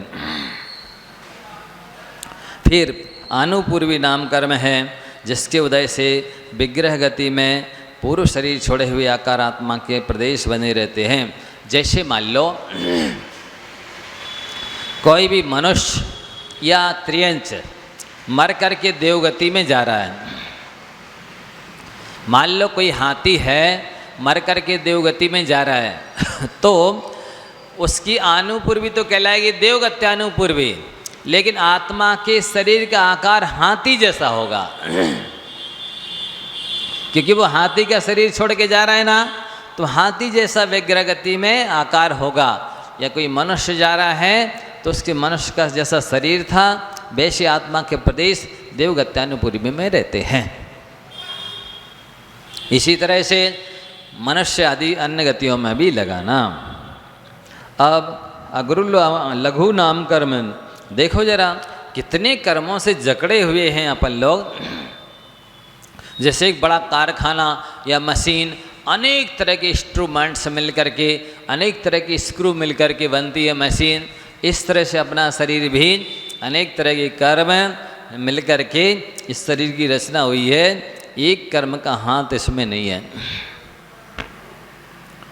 लोह पिंड के समान भारी होता है जिस कर्म के उदय से, अथवा न भारी होता है न भारी होकर नीचे जाता है, न आग की रुख की तरह गुब्बारे की तरह हल्का होता ऊपर उड़ता रहता है, उसको अग्रु लघु नाम कर्म कहते हैं। उपघात नाम कर्म देखो, ऐसा कर्म होता है स्वयं ने कर्म माना, स्वयं का नाखून है, स्वयं की स्किन कट गई, स्वयं का दांत है, स्वयं की जीभ कट गई, स्वयं के अंगोपान, स्वयं के सींग इत्यादि है, स्वयं को लग गए। ये उपघात नाम कर्म होता है बंधुओं। कि स्वयं के अंगोपान स्वयं के घात करने में निमित्त बनते हैं।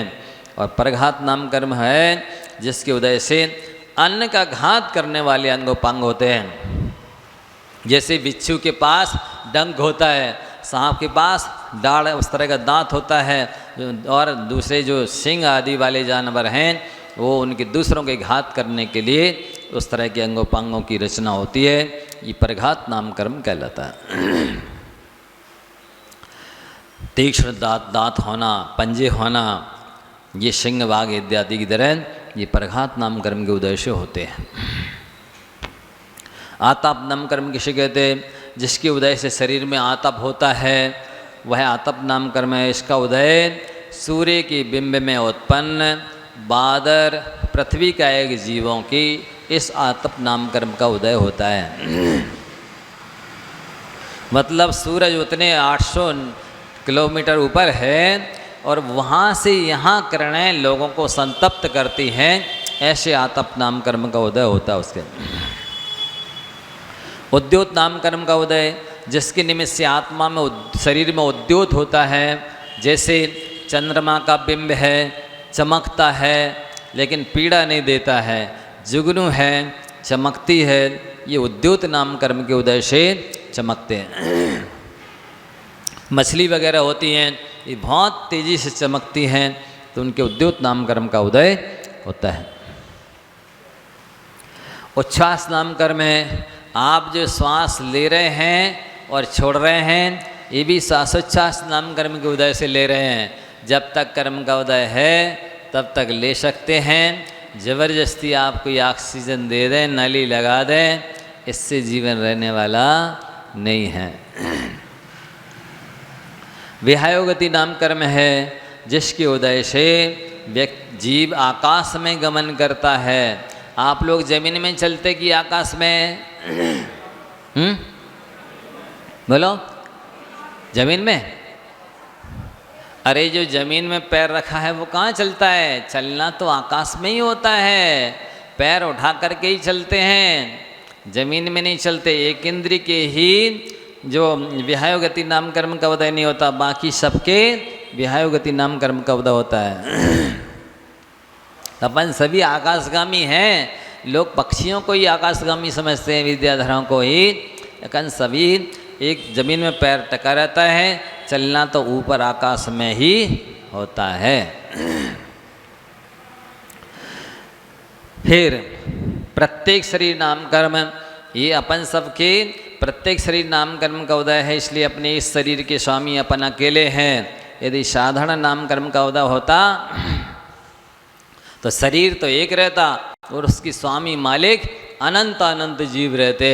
जैसे आलू है, मूली है, जमी कंद जो भी साधारण वनस्पति है, उन सबका शरीर एक होता है और मालिक अनंत होते हैं। फिर तृष नाम कर्म जिसके उदय से दो इंद्रियादि जो तृष जीव हैं, जंगम जीव हैं, उनमें जन्म होता है, वह तृष नाम कर्म है। स्थवर नाम कर्म जिसके उदय से जीव एक इंद्रिय में पृथ्वी जल अग्नि वायु वनस्पति होता है। शुभग नाम कर्म जिसके उदय से जीव की सौभाग्य होता है, सब लोग चाहते हैं, ये सौभाग्य नाम कर्म का उदय है इसलिए चाह रहे हैं। जिसके उदय से दुर्भाग्य नाम कर्म का उदय होता, कोई नहीं चाहता है। सुस्वर नाम कर्म जिसके उदय से अच्छी वाणी होती है, स्वर होता है। ये कोई खाने पीने से तो थोड़ा बहुत अंतर पड़ता होगा, वस्तुतः तो सुस्वर नाम कर्म का उदय होता है। तो लोगों को आपकी आवाज़ अच्छी लगेगी। और यदि दुस्वर नाम कर्म का उदय होगा तो आप कैसे भी बोलें, कैसे भी गाएं, कोई पसंद नहीं करेगा। शुभ नाम कर्म का उदय है जिस कर्म के उदय से अंग हैं, उपांग हैं, माथा है, अच्छा लगता है, सुंदर लगता है, आकर्षक होता है, वह शुभ नाम कर्म है। यदि शुभ नाम कर्म का उदय नहीं है, आप कितने सावन, तेल फलेल, क्रीम पाउडर कुछ भी लगा लें, वो आकर्षण आ ही नहीं सकता। मूल कर्म तो शुभ नाम कर्म है। फिर अशुभ नाम कर्म होता है तो अंगो पांग टेढ़े मेढ़े होते हैं, अच्छे सुडौल सुंदर आकर्षक नहीं होते।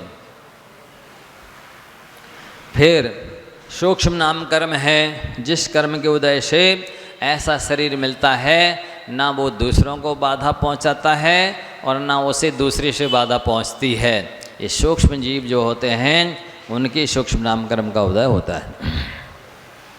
अपन सभी के बादर नाम कर्म का उदय है तो वो तो नियम ही है कि हमारे माध्यम से दूसरों को पीड़ा पहुंचनी है और दूसरों के माध्यम से हमें पीड़ा पहुंचनी है, क्योंकि बादर नाम कर्म का उदय है। अपन कोशिश तो कर सकते हैं कि अपने माध्यम से किसी को पीड़ा ना पहुंचे, लेकिन पहुंचेगी तो अवश्य, क्योंकि बादर नाम कर्म का उदय है तो वो तो पीड़ा पहुंचेगी आपके माध्यम से दूसरों को और दूसरे के माध्यम से आपको। इतना अंतर पड़ जाएगा कि आप भावना रखेंगे कि मेरे माध्यम से किसी को कष्ट ना हो तो आपको पुण्य बंद हो जाएगा। बस इतना लाभ है, पीड़ा तो पहुंचना ही है, क्योंकि लिखा ही है जिस कर्म के उदय से ऐसा शरीर प्राप्त हो जिससे दूसरों को बाधा पहुंचे वो बादर नाम कर्म है। तो बादर नाम कर्म का उदय है ही अपन सबके, तो बाधा तो पहुंचनी ही है, लेकिन कोशिश करने से भावना भाने से पाप कर्म से बच जाते हैं। इतना अंतर। जैसे पूरे लोक में ठसाठस जीव भरे हैं, अब हम महाव्रती भी हमसे भी बन रहे जीव, फिर काहे के महाव्रती? हमारा त्याग है बुद्धिपूर्वक जीवों को मारने का, हम देखकर चलते हैं, जीवों को बचाने की कोशिश करते हैं, भावना बातें हैं, इसलिए महाव्रती हैं। हमसे भी तरस और बादर सब मर रहे हैं, कैसे बचेंगे जब पूरे लोक में ठसाठस भरे हैं? जीव तो मरते ही हैं, कोई नहीं बचा सकता। बस यत्नाचार कर सकता है, यत्नाचार करने का संकल्प कर सकता है, उस वजह से वो अहिंसक होता है, पुण्यबंध करता है, पाप की निर्जरा करता है। वस्तुतः जीव तो सबसे ही मरते हैं। बोल रहे इसमें हिंसा हो रही, हाथ हिल रहा है इसमें हिंसा हो रही, बच तो सकते ही नहीं हैं। जीव तो हिंसा होती ही मरते ही हैं। फिर इसके बाद में प्रत्येक शरीर साधारण शरीर हो गया। तृष्ण नाम कर्म जिसके उदय से दो इंद्रिय आदि में जन्म हो गया, ये हो गया। पर्याप्ति नाम कर्म जिसके उदय से आत्मा अंतर मुहूर्त में अपना पूरा शरीर बना लेता है। आहार, शरीर, इंद्रिय, श्वासोच्छ्वास, भाषा और मन, इच्छाओं पर्याप्तियाँ पूर्ण हो जाती हैं, वो पर्याप्त नाम कर्म है। और जिसके उदय से पूर्ण नहीं हो पाती और मरना पड़ता है वो अपर्याप्त नाम कर्म है। और जिसके उदय से व्यक्ति दुष्कर उपवास कर ले, नीरस भोजन कर ले, एकासन कर ले, फिर भी चेहरे पर जरा भी सिकन नहीं आए, वो स्थिर नाम कर्म है। और किसी किसी के एकासन किया उतनी में चेहरा मुरझा गया, कुछ भी थोड़ा सा मेहनत की उतनी में थक गए, ये अस्थिर नाम कर्म का उदय माना जाता है। फिर आचार्य बोलते थे यदि अस्थिर नाम कर्म का उदय है तो आप कुछ भी खा लो पचेगा ही नहीं, ये भी होता है। फिर आदि नाम कर्म जिसके उदय से शरीर में विशिष्ट कांति होती है। सब लोग कहें आइए भाई साहब बैठिए, आओ तो थोड़ा बैठ लो, स्वयं बिठाना चाहें या जाके व्यक्ति उसके पास बैठ जाए, सब लोग ग्रहण करना चाहें, वो आदि नाम कर्म है। कोई भी ग्रहण ना करना चाहे, न कोई बुला के बिठाए और ना आके पास में बैठे, वो अनादि नाम कर्म है। देखो तो जरा इन शरीर कर्मों की दशा देखो, कितना किन का प्रभाव है, क्या किसका कार्य है। पढ़ लो तो क्षमता आ जाए भैया, ठीक है कर्म का उदय, इसमें क्या दीनता हीनता लाना, क्या रोग शोक करना, खेत करना और क्या अहंकार करना, सब कर्मोदय के अधीन है, हमारे अधीन है क्या? कर्मों का कार्य है सारा। बहुत तटस्थता मध्यस्थता समता आती है इसके पढ़ने से। सारे कर्मों का खेल है, इनको सब चाह रहे, अब आप ईर्ष्या करने लगो। अरे भैया उसके आदि नाम कर्म का उदय है, शुभ नाम कर्म का उदय है, शुभग नाम कर्म का उदय है, उससे तो सब चाहेंगे, उसका सब सहयोग करेंगे, उसे सब बुलाएंगे। आपके नहीं है शुभ नाम कर्म का उदय, शुभग नाम कर्म का उदय, आदि नाम कर्म का उदय, नहीं है, आपको कोई नहीं चाहेगा, कोई नहीं बिठाएगा, ना कोई आपके पास आकर के बैठेगा। क्षमता रखो, क्या ईर्ष्या करना और क्या दीनहीन भावना लाना, ये पढ़ने से क्षमता आती है। लोग समझते नहीं हैं, इसलिए घृणा करते, ईर्ष्या करते, द्वेष करते, नफरत करते, वैर करते, विरोध करते, ये सब कर्म मंद करते रहते हैं। पता हो भाई कि ये सब कर्म के उदय से हो रहा है, समता आ जाए, ठीक है भैया हमने तो किया है पिछले जन्म में, और शांति से भोग लो तो कर्मों का कर्जा चुक जाए, अगली बार के लिए, आगे के लिए फिर से कर्म बंधन ना हो। वस्तुतः आप जितना पढ़ते चले जाएंगे उतनी जीवन में समता, तटस्थता, मध्यस्थता आएगी। आपकी श्रद्धा में अंतर आएगा, आपके ज्ञान में अंतर आएगा, आपके आचरण में अंतर आएगा।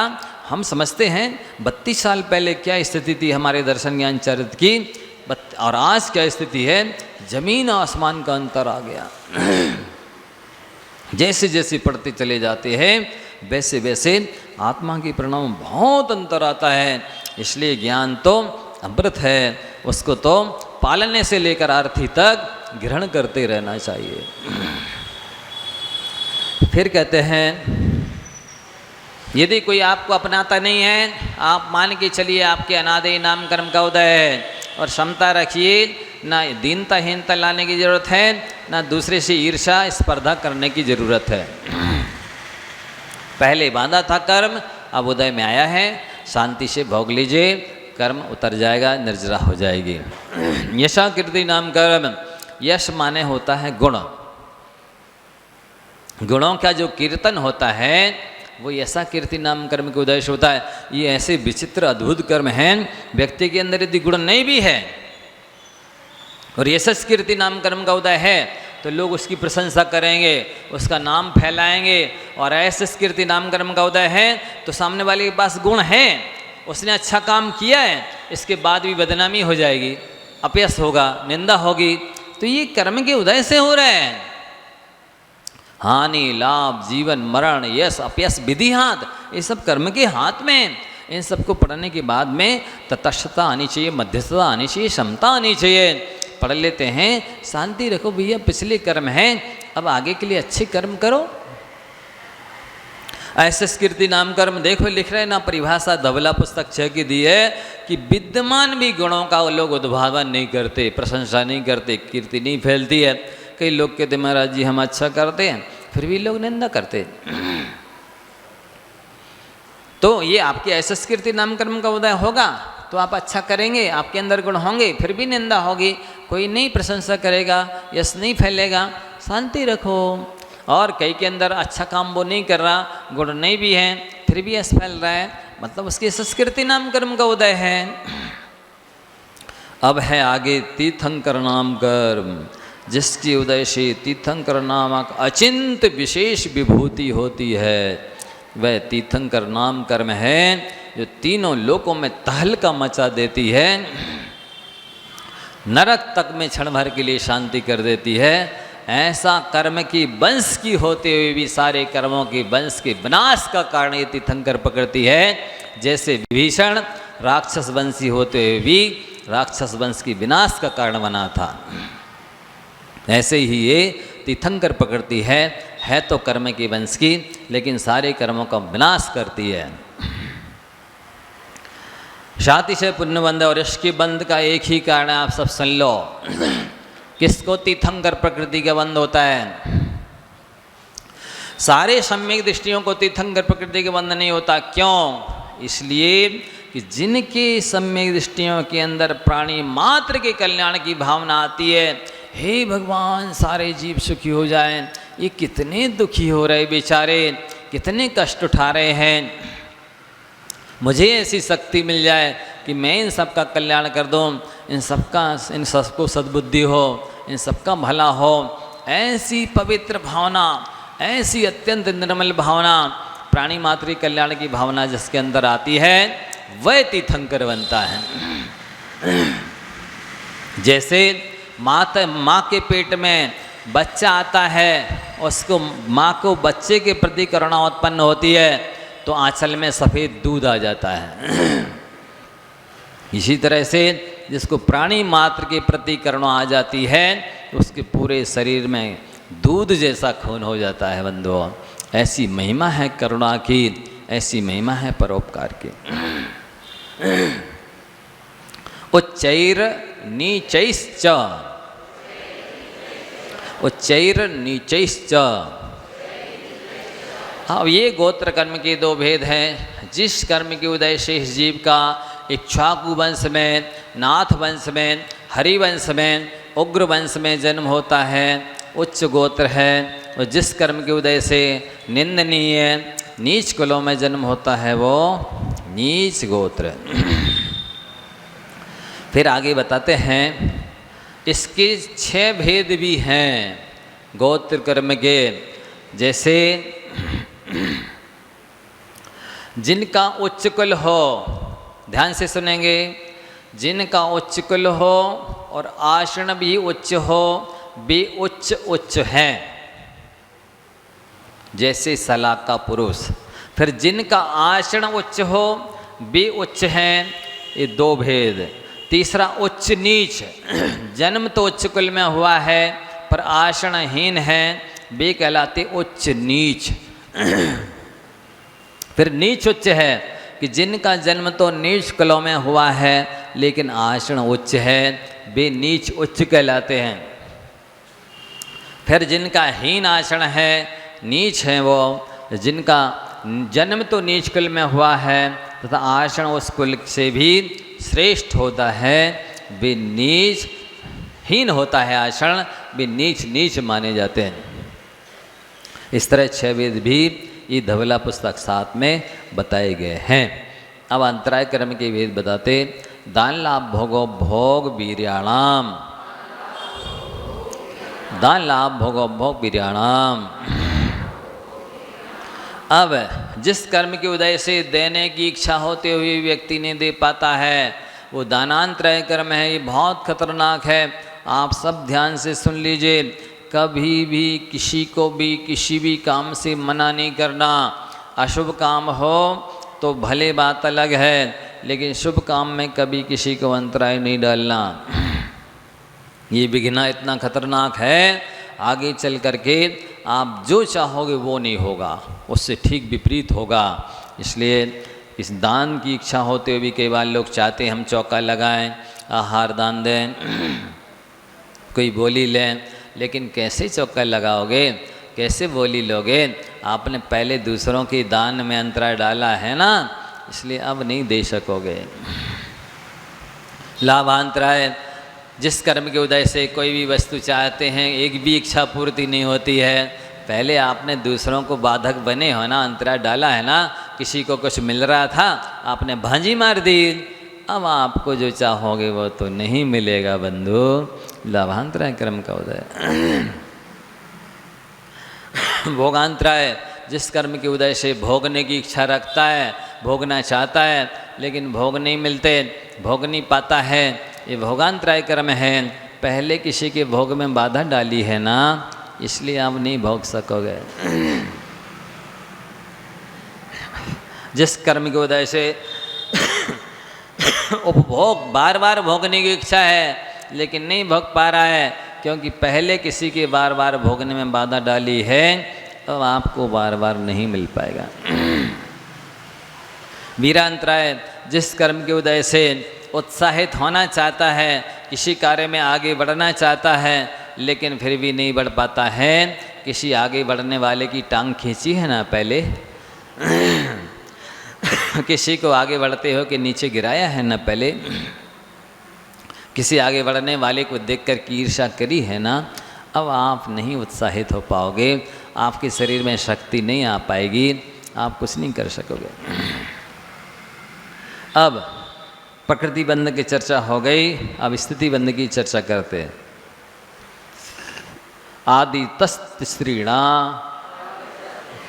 मंत्रयश्च त्रिंशत् सागरोपम कोटिकोट्यः परा स्थिति है। आदि तस्त्रीणा मंत्रयश्च त्रिंशत् सागरोपम कोटिकोट्यः परा स्थिति। आदि से लेकर के ज्ञानवर्ण, दर्शनवर्ण, अंतराय कर, ये 3 कर्म हैं, इनकी 30 कोड़ा कोड़ी सागर की स्थिति है, जो संगी पंचेंद्रीय पर्याप्त तक को ही बंधती है। एक इंद्रिय आदि को 30 कोड़ा कोड़ी सागर का बंधन नहीं होता। फिर आगे बताते हैं सप्ततिर मोहिनी अस्य, मोहिनी यानी जो मिथ्यात्व कर्म है उसकी 70 कोड़ा कोड़ी सागर की स्थिति है, जो ये भी संगी पंचेंद्रीय मिथ्या दृष्टि जीव को बंधती है। और चरित्र मोहे चत्तालम, चारित्र मोहिनी कर्म की तो उत्कृष्ट स्थिति 40 कोड़ा शुभ प्रकृतियों में अधिक उत्कृष्ट अनुभाग पड़ेगा। आपके भाव अभिप्राय खराब है, अशुभ प्रकृतियों में अनुभाग ज़्यादा पड़ेगा। उल्टा होता है, माने शुभ भाव हैं तो शुभ प्रकृतियों में अनुभाग ज़्यादा पड़ेगा, अशुभ में मंद। अशुभ भाव है तो अशुभ में अनुभाग ज़्यादा पड़ेगा, शुभ में कम। और सा यथा नाम, वह उन कर्मों का फल कैसा मिलता है जिसका जैसा नाम है। जैसे ज्ञानावरण कर्म है वो उदय में आएगा तो आपके ज्ञान को ढकेगा।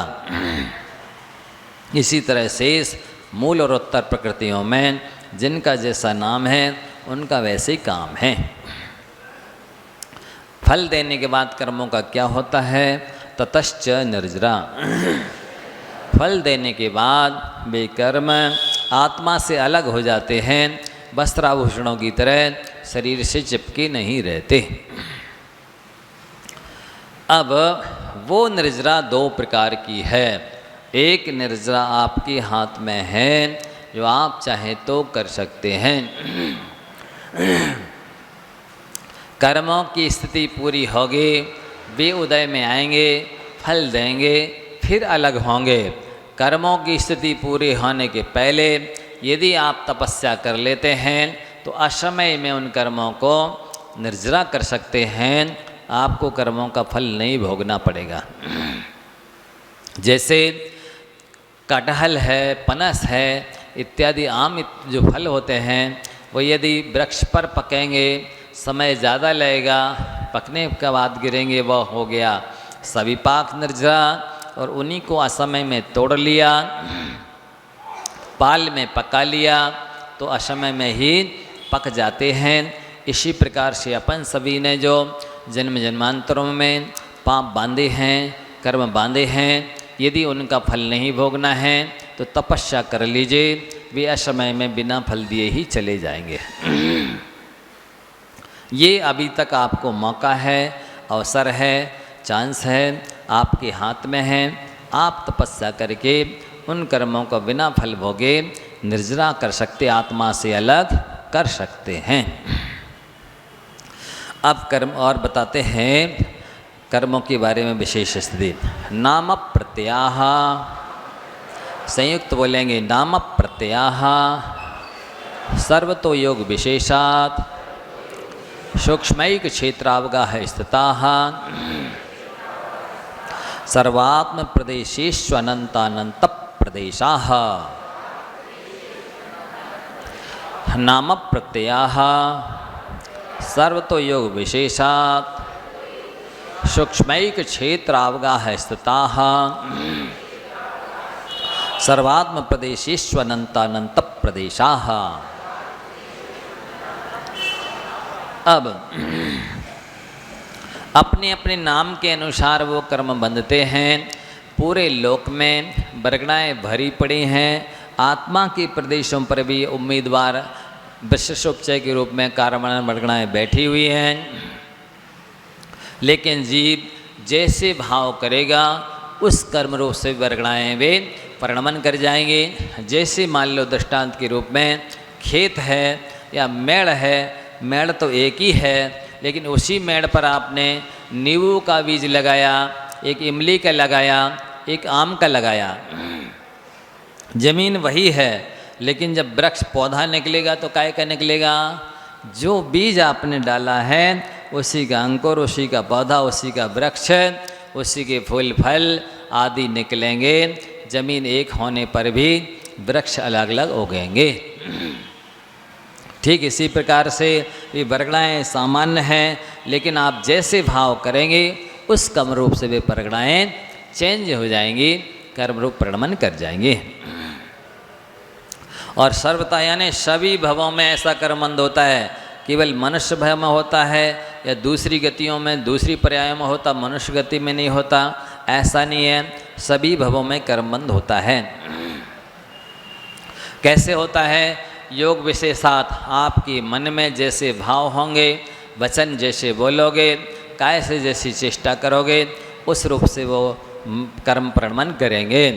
और कहाँ करेंगे? मान लो पैर की अंगुली से चींटी मरी, तो क्या पैर की अंगुली में कर्मबंध होगा अकेला? नहीं, कर्मबंध तो आत्मा के सर्वांग में होगा, पूरे असंख्यात प्रदेशों में कर्मबंध होगा।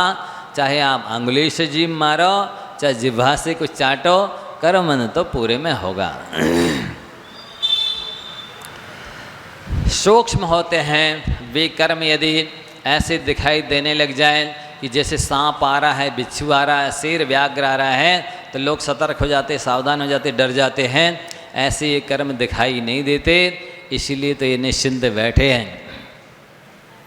कर्म आ रहे प्रति समय, बन रहे हैं, बस दिख नहीं रहे हैं, इसलिए भोले प्राणी ये डर नहीं रहे उनसे। एक क्षेत्र अवगाह, पूरे आत्मा के क्षेत्र में अवगाहित होकर के बन रहे हैं, दूध पानी की तरह मिल रहे हैं। आप किसी भी साइड से पानी मिलाइए और पानी पूरे दूध में मिल जाएगा, या पानी है उसमें दूध डालिए तो पूरे पानी में वो घुल मिल जाएगा। ऐसे ही कर्म और आत्मा घुल मिल जाते हैं दूध पानी की तरह।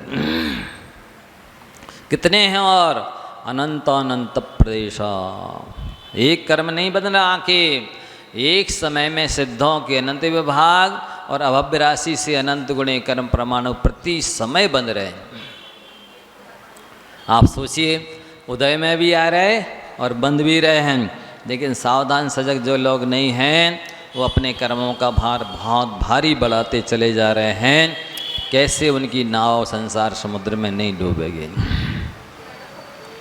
अब पुण्य और पाप प्रकृतियों को बताते हैं। सद्वेद्य शुभाय और नाम गोत्राणि पुण्यम। सद्वेद्य शुभाय और नाम गोत्राणि पुण्यम।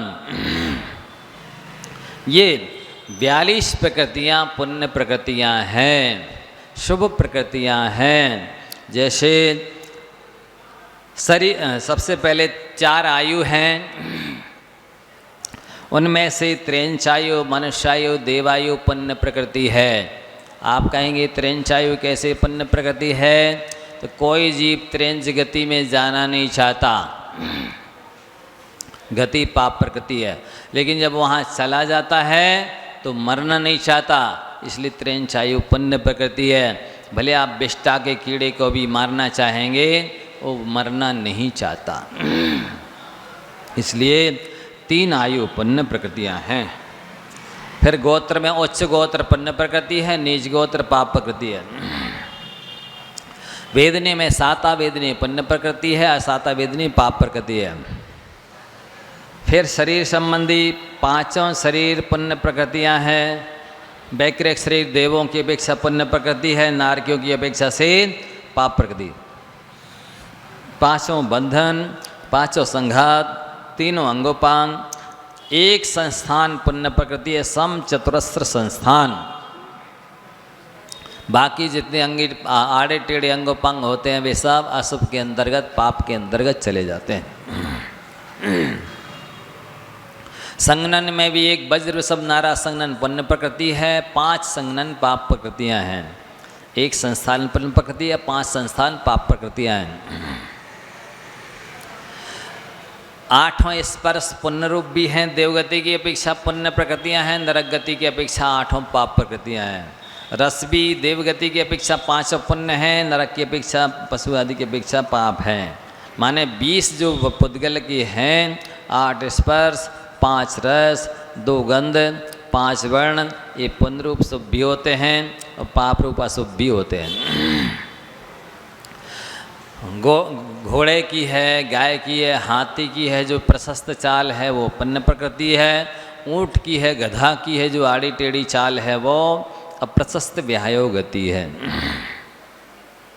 प्रत्येक शरीर अपन सबका है ये पुण्य प्रकृति है और साधारण शरीर पाप प्रकृति है। त्रस पुण्य प्रकृति है, स्थावर पाप प्रकृति है। शुभग पुण्य प्रकृति है, दुर्भग पाप प्रकृति है। सुस्वर पुण्य प्रकृति है, दुस्वर पाप प्रकृति है। शुभ पुण्य प्रकृति है, अशुभ पाप प्रकृति है। बादर पुण्य प्रकृति है, सूक्ष्म पाप प्रकृति है। पर्याप्त पुण्य प्रकृति है, अपर्याप्त पाप प्रकृति है। स्थिर पुण्य प्रकृति है, अस्थिर पाप प्रकृति है। आदेय पुण्य प्रकृति है, अनादेय पाप प्रकृति है। यशस्कृति पुण्य प्रकृति है, असंस्कृति पाप प्रकृति है। तीर्थंकर प्रकृति पुण्य प्रकृति है, अगुरु लघु पुण्य प्रकृति है। परघात पुण्य प्रकृति है, उच्छ्वास आताप उद्योत पुण्य प्रकृति है। मनुष्य और देव गति पुण्य प्रकृति है। त्रेंच और नरक गति पाप प्रकृति है। एक इंद्रिय जो है जाति पंचेंद्रिय जाति पुण्य प्रकृति है, बाकी सब पाप प्रकृति। इसलिए ये 2 सूत्र बताए। अतोन्यत पापम 42 पुण्य प्रकृतियों के अलावा जितनी प्रकृतियां बची वे सारी की सारी पाप प्रकृतियां हैं। 82 पाप ज़्यादा है, पुण्य कम है। इसलिए इससे पता चलता है अशुभ खोटे भाव करने वाले संसार में जीव ज़्यादा हैं, अच्छे भाव करने वाले कम हैं। अपने भावों को संभालने की चेष्टा करें।